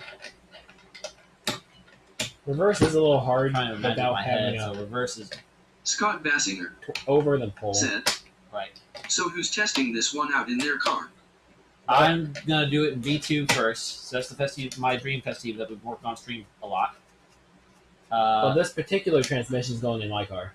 It's 5.6. I can't tell anymore. I'm not gonna grab the shaft since I just leave the hell out of it. But it's shifting exactly how I'd expect it to. Like That's 1.2 right there. Like it feels pretty nice. It feels nice for having absolutely no leverage. I mean, it's just straight off the shaft. That's reverse. And it's harder to get into, but it's good because you're not going to money. You're not going to accidentally do it, yeah. Somebody asked me about that. Are there any downsides to the swap? Yes, there's one downside, and that is there's no reverse lockout. Unless you keep it cable, but that's yeah. On the car this came from, it's cable shifted. The reverse lockout is on the shifter side. You have to push the shifter assembly down into the car, and then it goes past a plastic gate built in the base of the shifter. There's no internal reverse lockout, and that we retain that lack of lockout on here. However, it's not a huge deal because on this transmission, reverse is dog leg from first. Dog leg on our transmissions when it comes off to one side, it doesn't have the H pattern. So in this case, you go, in your car you go one, or you go 1 forward, 2 back. So or Scott 1, Bassinger 2. said, "Get Nate to machine something up." It's a lot more than machining it. The designing of it, part is the hard part, and there's no good way to do a lockout for a dog leg gear. There's also no room. I mean, there's barely any room on that side. Yeah, you basically want to invent it the same way Mazda did on the stock FS plate, heavy drilled out. But you can't really lock it out the same way Mazda does. Because the lockout is there to keep you from going from fifth into reverse. So you go fifth, and then you can't go down because the lockout engages. If you disable the lockout, you go back to neutral. When you have dog leg reverse, you always have to go neutral to get to reverse. But to lock it out, then you have to lock it out when going from neutral to first. It doesn't really make sense because you're always in that neutral spot. So there's no really good way to do it. Except doing it the same way. You can recreate it on the shifter side of your car with a little flip gate in the car, like a way to move the shift down. Point is, though, first or reverse is all the way over. You have to go extra far. And it's a lot harder to pull into. So, sorry. So you're almost never going to shift into reverse accidentally. And if you do, you already should be going very slow because you're not slamming. You should pretty much be stopped. Also, somebody else please hit follow or like on the channel because we're at 666. I can't go to bed at 666 hearts. It's curse. Someone should sub just because of this, killer ass JF550 crank sensor. said, "Are the differentials the same?" Oh, you're just dead at this point. Depending. They kind of are. For this one and the G6, they are different because this is a small G.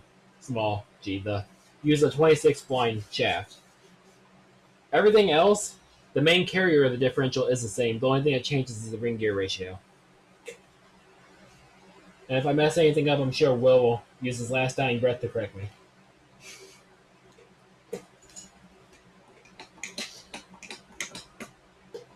I think I got that one. We've had enough. As long as I'm doing it for you or sourcing it for you, if your differential is currently a 4.105 or a 4.388, then you do not need to do any custom differential work. Your differential will drop into this. If your differential is a 3.95 or is a 26 spline small G like this, then no, it requires some diff work, which I am working on a better solution for than what we did today. Scott Bassinger said, "If you need help sourcing, let me know. Have a cousin that's in the jive business." I may at some point. It depends on how popular this actually gets. If more than 8 people at this point actually pay for it like they said they might, then I might be in trouble. But I think right now I can at least handle the demand for 8. But that would be like 8 humans actually giving me $1,000 or more. So we'll see if it happens. As somebody, I mean, you run a business, you know how it goes. Everybody says they're going to do it, and it sounds really cool, and they want it. But then when the time comes for the money to happen, life gets in the way. They don't have the funds. Stuff, it happens. Life happens. You've done group buys, you know how it goes. So we'll see if I actually sell 8.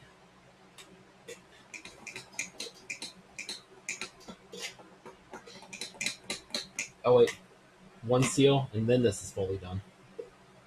Scott No, Bassinger it's not. I still have holes. said, There's also "Yep, all these. too well." JF550 said, "Makes sense. I was primarily thinking about the M factory swapping from the 5 SPD box to the 6. Yes. Handy with the Hulk," said, "What your Facebook information can't find the post." It should be in the description of the video. Oh no. Oh god. Now I've done it. I messed my windows up. Oh no. There. Okay. Hang on. Alright. Oh no. Is that really that loud on camera? Me whacking this in?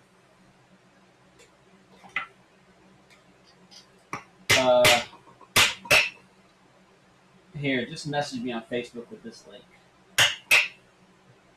Scott Bassinger said, "Yes." Salmon Industries said, "M.me/Will Salmon." I think it's not messaging works. It used to be on messaging works.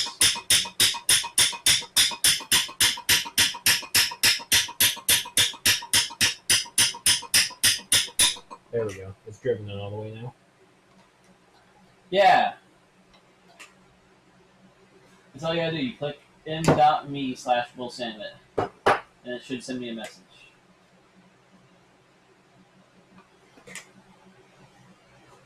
I think.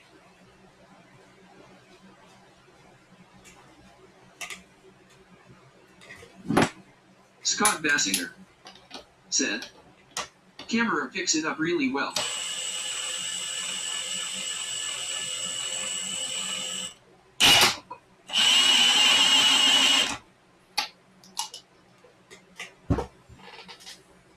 I have a compressor turned on. I think if the compressor was not working, it would be very loud. Blow your speaker out. Loud. Oh, Well, I we're want looking my like speaker. green as hell. It's white off. This sucks.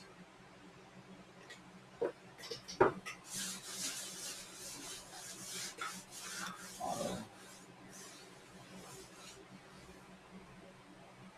Is, is this the input shaft Scott seal for Bassinger the automatic? said, "Noise cancellation." Well, I can't. It's not full noise cancellation. It's noise cancellation hardware encoded. I've got a software compressor. What? Is this for the automatic transmission or something? No.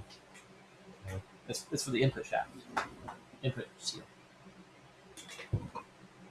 One internal, one that's under that bearing. Oh, well, we didn't use. Yeah, we did use that, didn't we? Oh, you know what? I think the dual finish is from it's like virtually polished Scott and then back Bassinger into the chemicals. said, "Where's Nate?" He already went to bed. He's old. That's not bad. Oh, just double pile loose bits. I don't think that's. Oh no, I missed some paint. Oh, Shiny. dang possums. Yes, that hole does nothing now. And do I have Scott Bassinger said, "Whose place you in?" We're at Nate's. We're in Virginia. We're in Nate's garage. And he has like a lathe in here, and he also works somewhere that has even fancier tools, like a really nice new wire EDM, which we ended up having to cut every single differential bolt hole with wire EDM. Insanity. Psychotic stuff. Is this your reverse sensor or is this mine? Did I have a reverse sensor? I thought we were gonna try the new one. Oh, I could try the new one. That probably needs the crush lock. Don't Yeah. do like don't pull the John and lock your trains up. Oh, my G6 freaking vent tubes are just as gross as my V5 ones. Well, I might thread my old one into the spare hole. That Which vent tube you're using? I grabbed one off one of those over there since I think mine was outside. As long as you got the right one. Yeah. Yeah, I grabbed one off a G6 case. It was that G6 case in particular. And the one outside's missing? No, the one outside's still on that one outside, I believe. Oh, it is? Oh, in that case, we have all three, which is good. If it's not, that means I took it off already into one of these cases. No, it's not. Right. Perfect. It's in. It's in one of notes. these. It's probably this one right here. That one looks extra shiny, and it came off with the seal, so that's probably it. I'll investigate.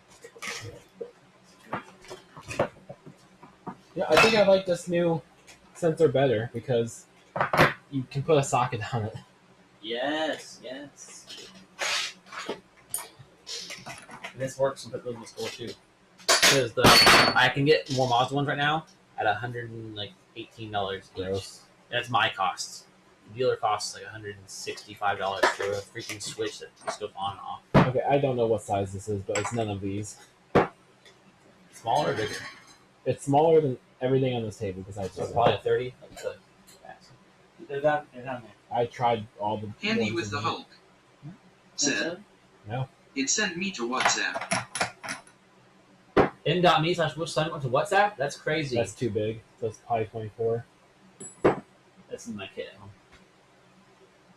home. Hey, look, an adjustable hammer. That should do it. It's not 22? It's not this. No, it's bigger. So yeah, 24. Those are the home set. Just a pair of pliers should snug it up. That's all that matters. Still missing these two plugs. The one that's literally just a dummy plug. And the one that used to go to reverse. Alright, well, I got your WhatsApp message. That works too. I use WhatsApp because I talk with international suppliers on WhatsApp all the time. I guess I could just put that in the spare hole. No, it's a fat, rusty bolt. I know what it is, but I don't see it. It's in there. The problem is all my G5 and G6 stuff somehow got mixed. You see, the big emphasis on the somehow. Also, I don't know if that's my... Okay. That's that. Now I need the small one. This should have been just G5 stuff, and I believe that's my G6 stuff. This is the stuff from the Fusion. That's what it's gave me. I need a pressure washer, though. Handy with the Hulk. Said. Okay.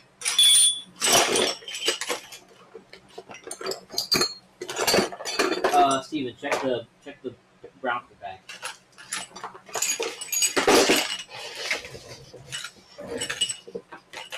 For the bolt or for the crush washer? The bolt. Potentially with the crush washer. No, that's one of those ones that go on the There's side. more. There's more bolts in there. Well, they are, but no. There it is.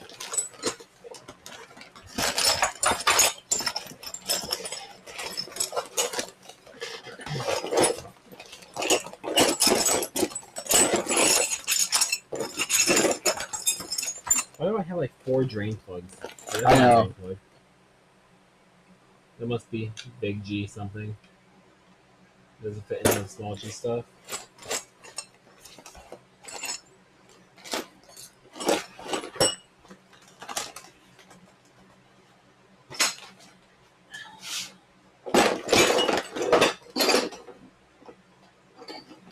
That sensor doesn't have a crush washer. Like, where the heck are all these crush washers? I mean, I could just use RTD on it, but that seems stupid. Here's a medium crush washer. Medium is usually 56. That'll work for the plug, but now that means I just need a small bolt. That's the size crush washer for it. It looks like. Okay, let's start. Just gonna gather a few more. Let's see them.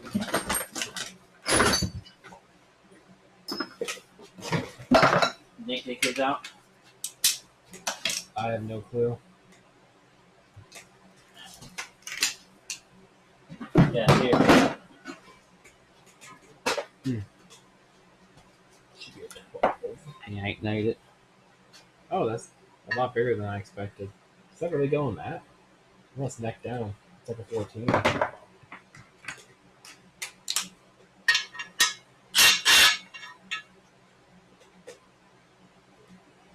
Also, no. Wait, that doesn't even have a crush washer. Is the bolt head angle? I'm gonna show just a little bit of RTD on it, but didn't have one in that, so. Well, this one's been apart. No. So you need another crush washer back. Yeah, that one. You make one. Nate didn't set a box of crush washers over here, huh?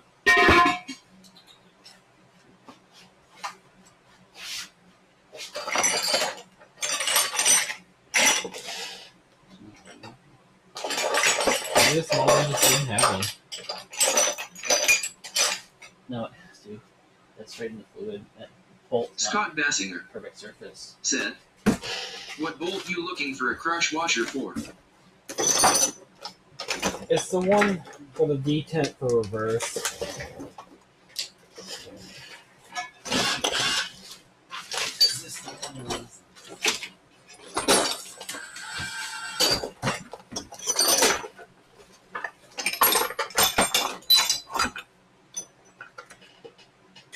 Another bolt.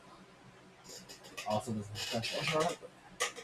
Hold on to it for a second so I can put it back in my case, I guess. Probably loop it in.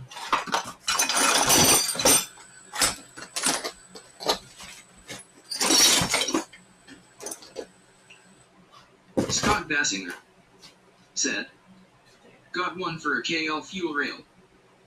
It's a little big.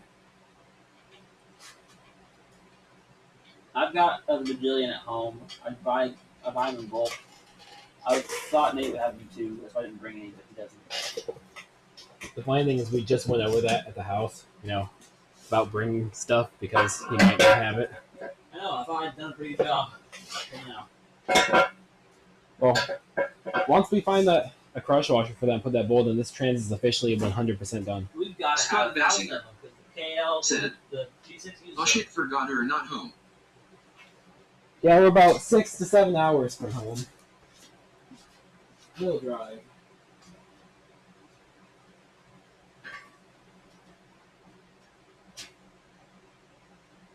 Oh.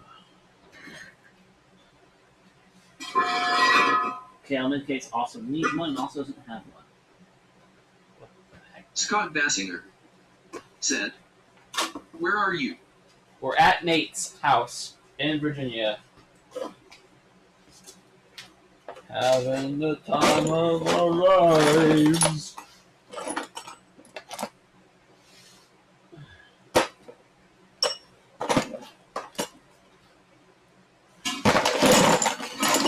Is that that's nice?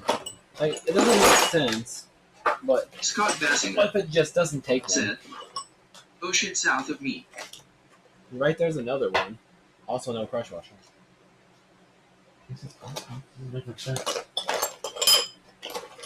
I mean, it's not the only one that doesn't have a crush washer. The bolt that holds in reverse doesn't use a crush washer. The 12 mil head bolt? Yeah, it does. No, it doesn't. Definitely does. Doesn't. I'd put money on it. That's not the one that holds in reverse. Oh, reverse. Oh, Scott Bassinger The said, head, the head of the bolt Yeah. "Want me to machine. drive one over LOL?" no, we'll just like leave it out. All right, if they use one, run it in. I'll just put a little RTV around to be extra safe. Yeah, they do all have this like weird step on them. Maybe Smith is about to do one a little bit. Yeah, this one has it too. Did he? Considering all like 4 of the bolts we just found don't have one on it, and there's none that size in any of the boxes. Yeah. Something about, Yeah. statistics. Scott Bassinger said, "What part of Virginia?" Amherst area. I don't want to dox Nate. The middle of nowhere. Like, I don't even think the McDonald's over here is 24/7. That's how far out we are. Scott They might Bassinger not be 7. said, "Travis is right over that way." The McDonald's here might be 10-6.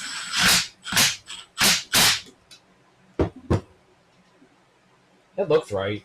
I mean, I don't remember ever seeing a washer in that one. I guess I'll find out if it leaks. Oh, try shift it in reverse now since we have that in there. Make sure it's not like, gonna lock us out.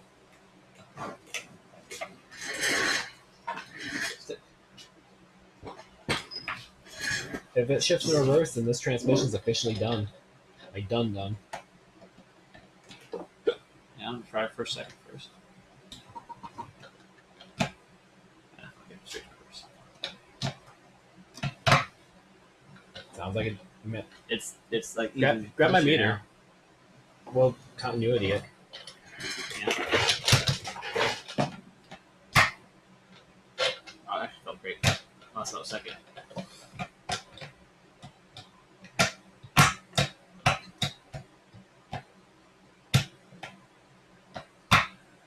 That sounds like reverse. Reverse has that extra clunk. It feels like it. But yeah, well, continuity it. And see if it's backwards. Yeah. Somehow, in case like the whatever that is, use reverse. Wouldn't be our first time. Or sorry, I had like ECU control to just going right through the light. Well, if it's backwards, we can literally just put a relay to reverse it. Like, that's not too big of a deal. Well, not too big a deal, but I also try looking at other options. Order plastic to using that is hard. I have to. Oh crap! I didn't bring my leads. Okay. I literally only brought the. The fact it goes into it's the biggest thing. I mean, we don't know if it's actually activating the sensor, I guess.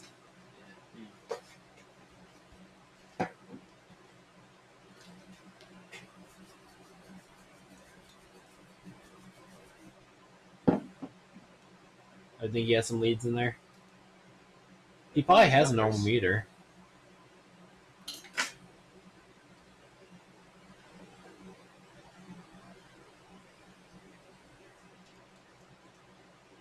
Oh, I have one. I keep one in my backpack. Hmm.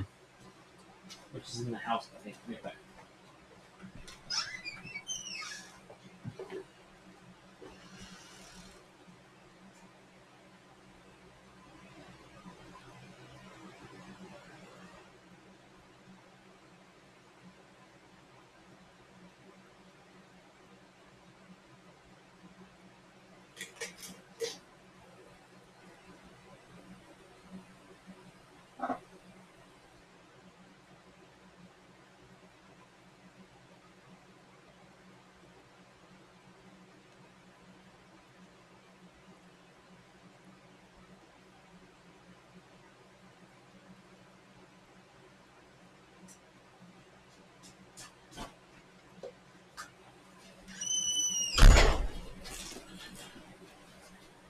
Assuming I have to see into this.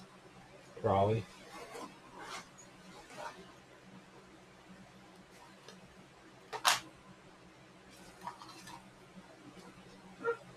Oh, look at that cute little thing. Cute little situations like this.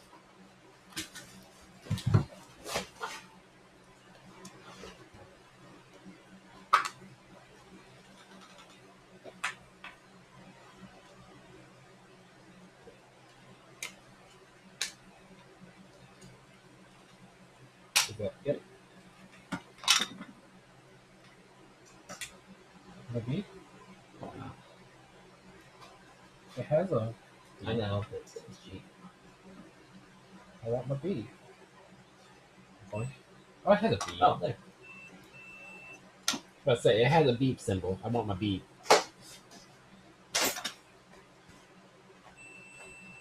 Okay, we're in Yep. reverse right now. Fantastic news. See if you can strip that somehow. I guess. Wait, where's my I can. grinder? Take the grinder to it so we have bare contacts. The die grinder is. There it is. I put it. Wait, just let me think. I feel like I saw it. I've seen it. Alright, chat. This is where you guys come in handy. We're playing Dora the Explorer. Swiper, no swiping. I thought that was your bag. Is it in your bag? Maybe. Chat, let me know when you see the angle grinder. The angled die grinder.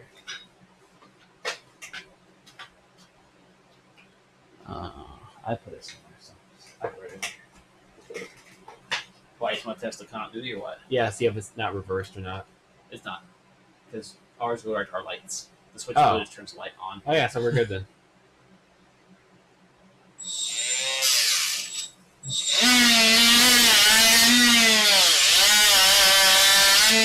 Maybe I can make a popping bolt for that work. That way we can fix the stock one. Why don't we have replacement don't matter?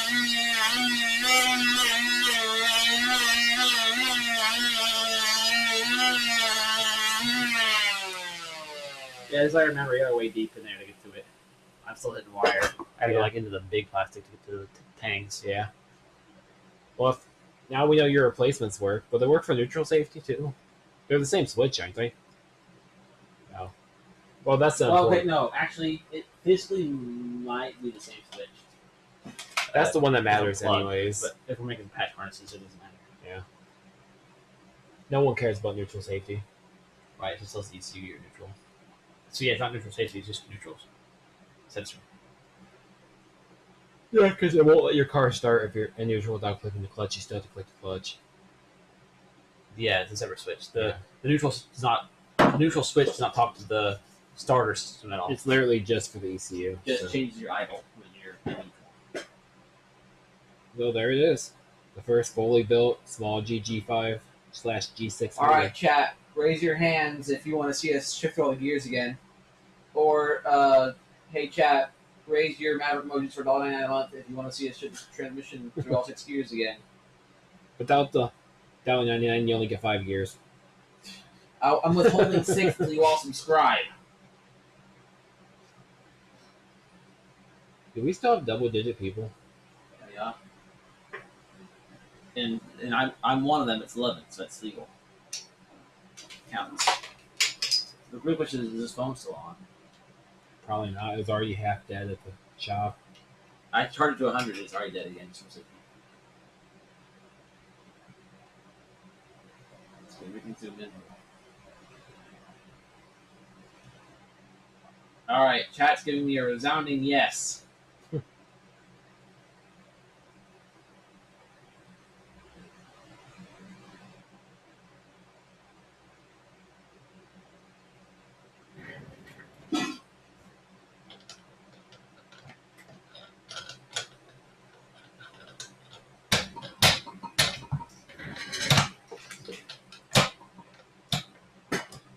In this orientation, it will be slightly harder to shift, but it's still shifting just fine. Just fine. That was 2-3. It's gonna be even better once it's worn in a little bit with oil. It's 5-6.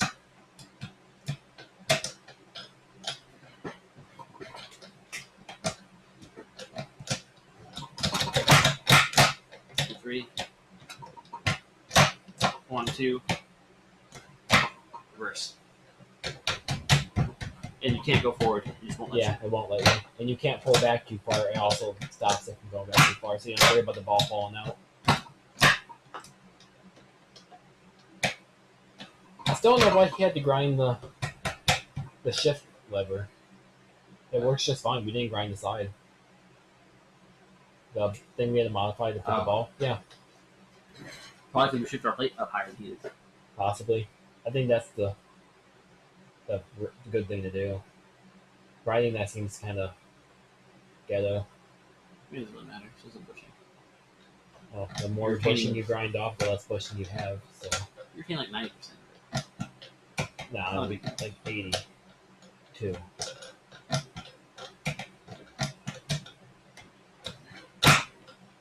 This transmission looks long as hell, which is funny because it's only a 1/4 inch longer. Right.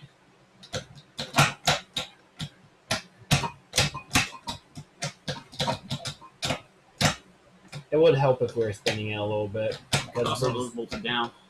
yeah, that too. And we have no leverage. We should actually get a video of us doing that. Of what? Of us actually spinning it with reels and going through every gear. Oh. It's like an actual video, 20 seconds. We can post it in groups and stuff. So like clipping live streams. We could. Yeah, let's do it. I'll set it up real quick.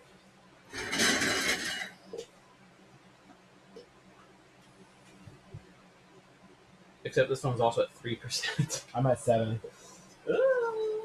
We can go grab my battery bank. Okay. Just pop this phone out.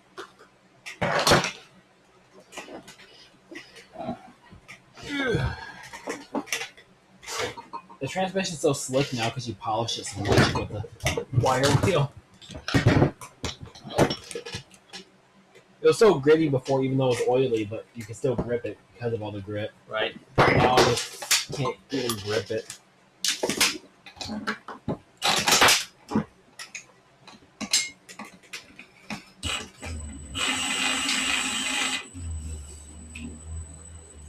Oh. Scott Bassinger said, build a jig to test them with the spare parts like it would be sitting in a car.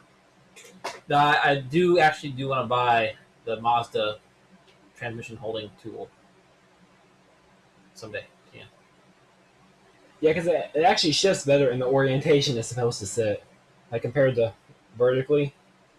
It's something to do with just the way they designed the main shift shaft. When it's up like vertically, it just kind of sits lower than it's supposed to. Like, it's just significantly better in this orientation. Maybe that's why the upgrade in the later G is a bigger detent. I mean, because everybody's flipping their cars, obviously. That's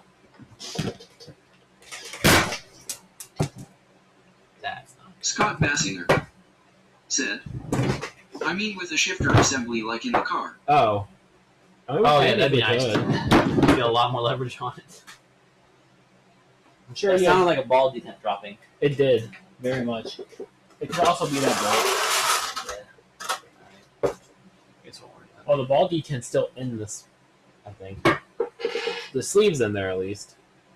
No, the ball and spring for that are in that bag. Oh, we'll find them. We'll find everything. We have like 6 transmissions worth of parts. All right, hang on. I'm gonna get did you have the shaft insert? To spin it? Yeah, so we can see something. Yeah. Okay. Yeah, it's been on the drill. No, the other one. Oh, Output one. this thing? Yep. I want to see something spin for reference. Oh, with the seals in, it doesn't spin. The seals grab that enough. Oh, really? Yeah. I need an axle. Otherwise, you're not going to be able to see it actually do something. Hang on. Let me find a little stick.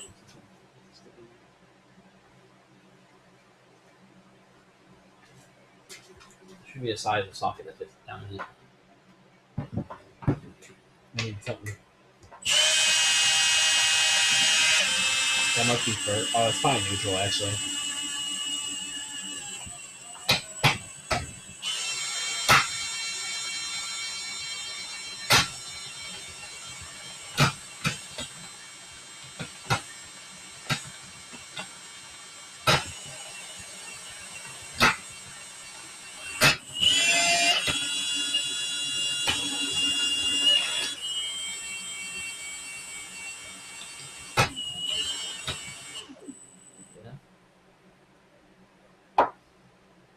Oh wait, grab your tool that goes around the diff pin. That would definitely be spinning. You put a little tape on there, really make it look spinning. Right.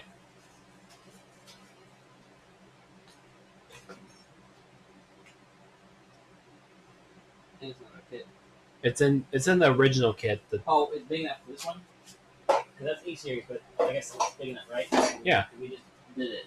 Well, it's for EF. But yeah, we literally just used it for this. Actually, is it small enough for E series? Yeah. That's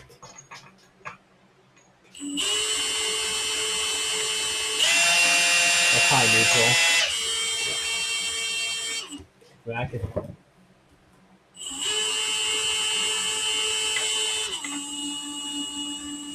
Is it neutral though? I mean, there's gonna be a lot of drag since there's not much oil in it.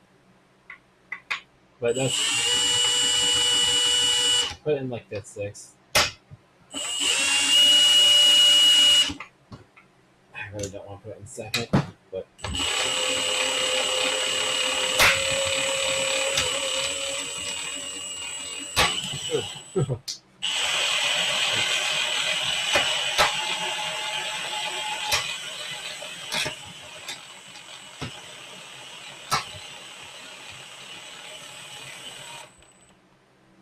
what I'll do is I can stop in between gears, that way it's not slamming. like that.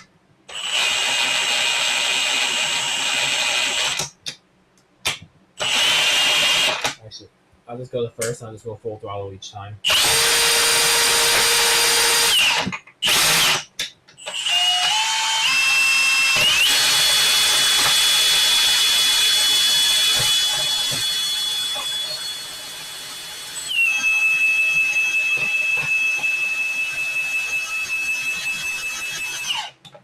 I'll just stop this. That's not reverse.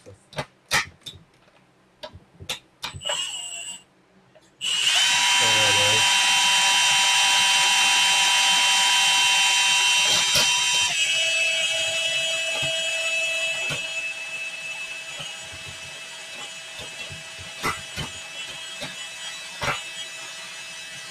Third.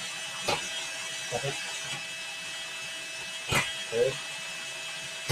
Fourth. Fifth. Sixth.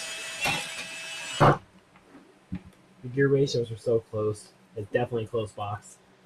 That was my actually better than you. There's a towel on that side. Don't shove it in too far, or I just won't get that towel back out. Yeah, well, this is okay. We'll get it out. Try that. Yeah. Easy to see with that white logo.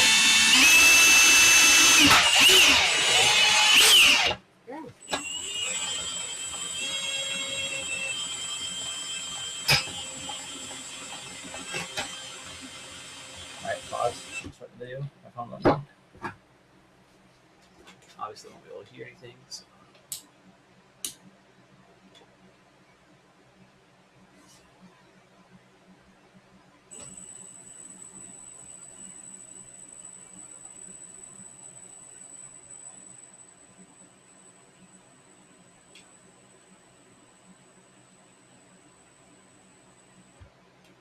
Go faster. Okay, now start moving again. It's like what 3 point something to 1 plus the 4 to 1, so it's 12 rotations ish to 1 that. Alright, pause. As soon as I grab the thing, start it. Alright, this is the first full video test of a G6 6-speed conversion into a small G Capri 5-speed case. So we'll go gears 1, 2, 3, 4, 5, 6. You should see the little thing speed up each time. It'll move slowly in neutral just from extra resistance. Then after we're done, we'll get 6. We'll come back out, go all the way back, and then in reverse. You should see it switch directions. I'll zoom into it there. You should be able to see a little bit of white logo on that. Alright, that's neutral.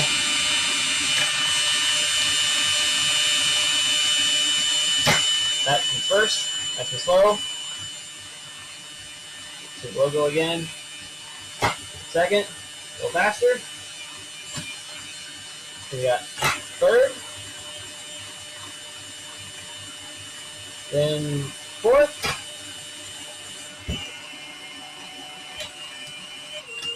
Fifth. And sixth. Awesome. We're gonna go back to reverse. Now it's going backwards.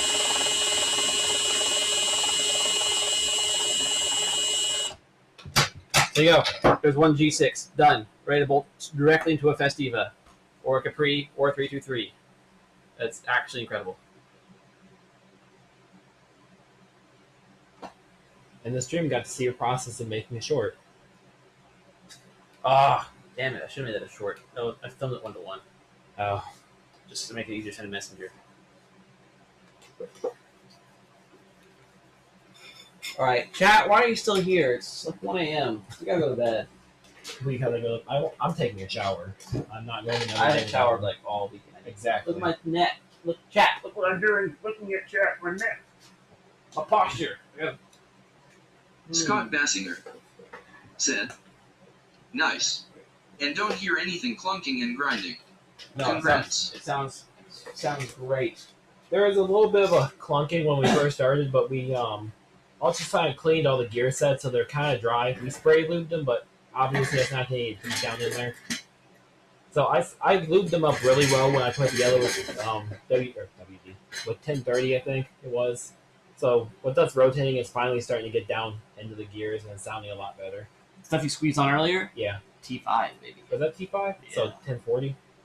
Yeah, with all the honey. Yeah, once it's actually filled up with some synchro mesh, it's going to be dead nuts quiet. All brand new bearings throughout it, It's properly so preloaded. smooth. So smooth. It turns so well. Like, just turning it by hand, it feels amazing. It's basically a brand new transmission.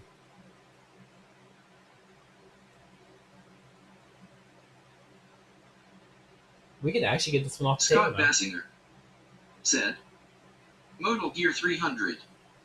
Lifted mic said, holy crap. Right? Mind blowing.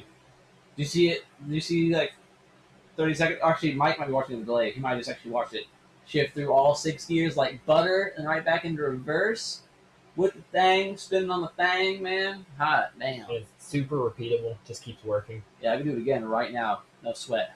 And it's shifting. Like, I'd say the only thing I can't repeat very easily is getting into first. It's kind of hard to find, but it's only hard to find because I'm holding Lifted it mic said, like butter. like butter. It's only hard to find because I'm holding a little tiny green stick. yeah, When you're in the car with you have a foot long actual shifter. shifter, it's gonna feel so good. And it self-centers so nicely.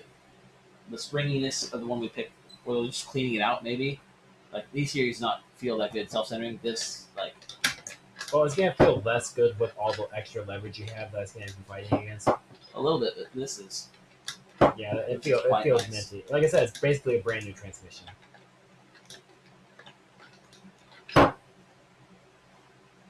I don't remember which stick I used. I think I used the F series weird Lifted one. mic said, great job guys. Huge moment in the Festiva community.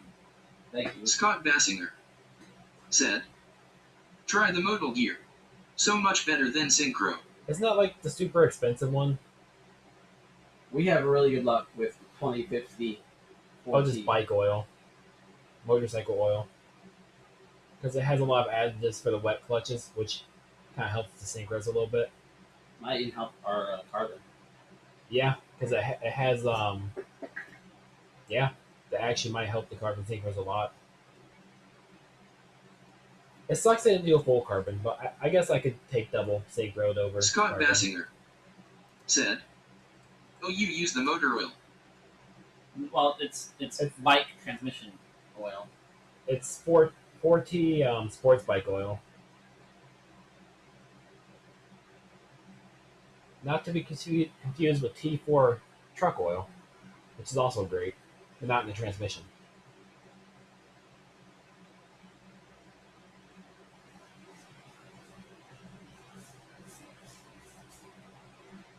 I feel so greasy.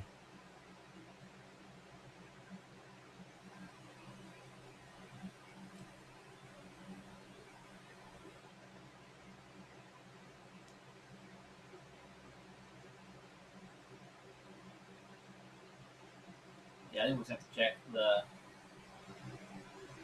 Oh, you look. check the Scott spec Bassinger in the book.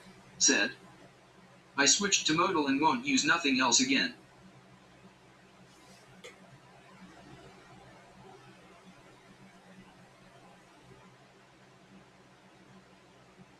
I'll put a picture in. Why does it look so dirty? Lifted mic said, Just the angle and lighting. so sick. Worth all the troubles. Yeah, it's totally worth it. Well, we won't know that until it's actually in the car. No, it's The math, so it should be pretty good. The math do be mathin'. we trust the math. In science, we trust. Oh God.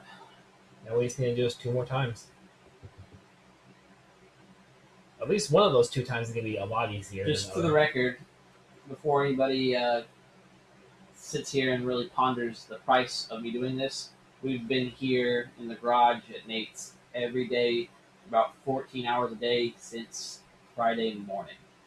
So, Granted, we are kind of like figuring a lot of it out, so it could have been quicker in some aspects, but it is Yeah. a lot of labor. we are literally writing the book on this. We are literally filming the guide on this as we go right now. So, I can't lose that one. All right. I think that's the end of the stream, guys. Cause it's 12:40, and we gotta build another one of these halfway at least tomorrow, and then also pack it all up, and then also drive home. So, any parting words from Kat besides saying good job and also becoming a member for $1.99? You should become a member for $1.99 a month to get access to custom emojis. Scott Basinger said, "That's why they call it R&D." No doubt. Scott Basinger said, "Later." Adios. Thanks for Festival joining. said, "GG." GG's indeed.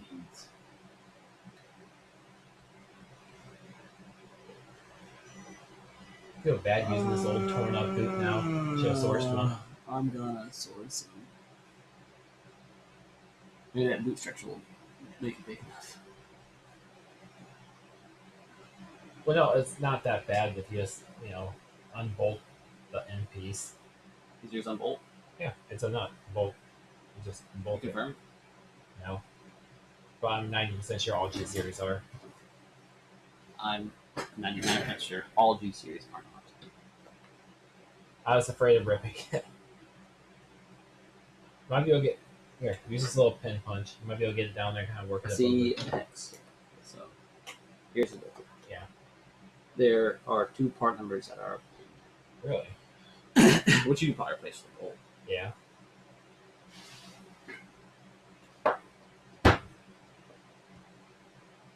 I got a dirt circle for my glucose sensor. If you want, you can hop in the shower first. Well, you're probably a little bit more zonk than I am. Trying to catch a little bit of a second wind.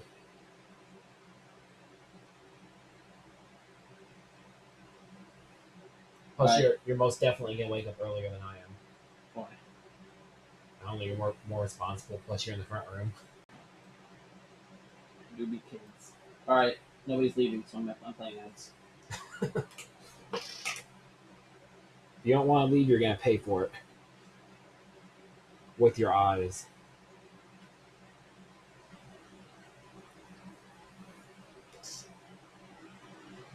We peaked 24 viewers twice. That's pretty dang good. And active viewers too. I played 3 ads in a row. It's gained a viewer.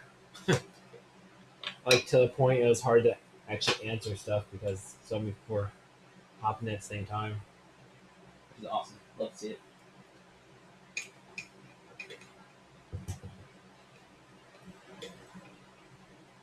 Also, I found out how to put this clutch lever spring on. It's kind of a pain. I found a relatively easy way. Now you're writing the book on it. Lifted Mike said, "Is there a way to find out by the VIN which cars came with the manual transmission from 2010 to 2012? YouTube user said, "I don't get the ads cause I have premium." Well, you're a beast. You get to hear us ramble about random Mike, stuff. you can tell on the VIN for 2 of the Mazda cars. One of the Mazda cars you cannot, and for the Fusion you cannot tell from the VIN. Which really you don't want the Fusion one personally, at least I don't think, because it has the worst diff If you- ratio. For Festiva, yeah, you don't want the Fusion one. From certain Mazda ones, though, yes, you can tell from the VIN. If you can even get the VIN, a lot of junkyards don't give you the VIN. Yeah, you have to call and ask for it oftentimes. And if you're looking for the Mazda 3, you have to be very specific because the Mazda 3 came with so many engine and transmission options, and it cannot be the Mazda Speed 6-speed. You have to specify the 2.5 liter 6-speed manual because there's a 6-speed manual for the other engine. There's a 6-speed manual for the 2.3 that doesn't work, And and there is a 6-speed automatic. And same with the Fusion, it can't be the V6, it has to be the 2.5. I don't think they had a manual for the V6. They did. Did they? Actually, it might be the one that works. We don't know. And there's still a very small chance that the all-wheel drive one is a G6. But that one we definitely can't use the bits from. Oh, maybe. Some of them. Yeah, the problem is the all-wheel drive comes off the bell house inside. Yeah, the diff's going to be wildly different. But if you only need the ring gear, unless the ring gear is different, a lot of research needed, a lot of expensive research. I think if you found an all-wheel drive manual Fusion, you should probably just drive that. Yeah, 'Cause that's a pretty rare car. I wouldn't mind an all-wheel drive manual car. I already have one. I wouldn't mind another. It's just a premium car. I wouldn't consider the Subaru premium. So you're just describing another Subaru. In my opinion, Ford Fusion V6 all-wheel drive manual. Lifted Mike said, right on, thanks guys. You're welcome. Thanks for joining us. All right, I'm actually gonna end the stream now because I see my wife is on here. I'm gonna call my wife. Bye. Bye. Steven, say bye. bye. Bye. Bye, everybody. Bye. Thanks for joining us. Please subscribe and like this video and become a member for $1.99, and I'll make a new emoji of a 6-speed transmission.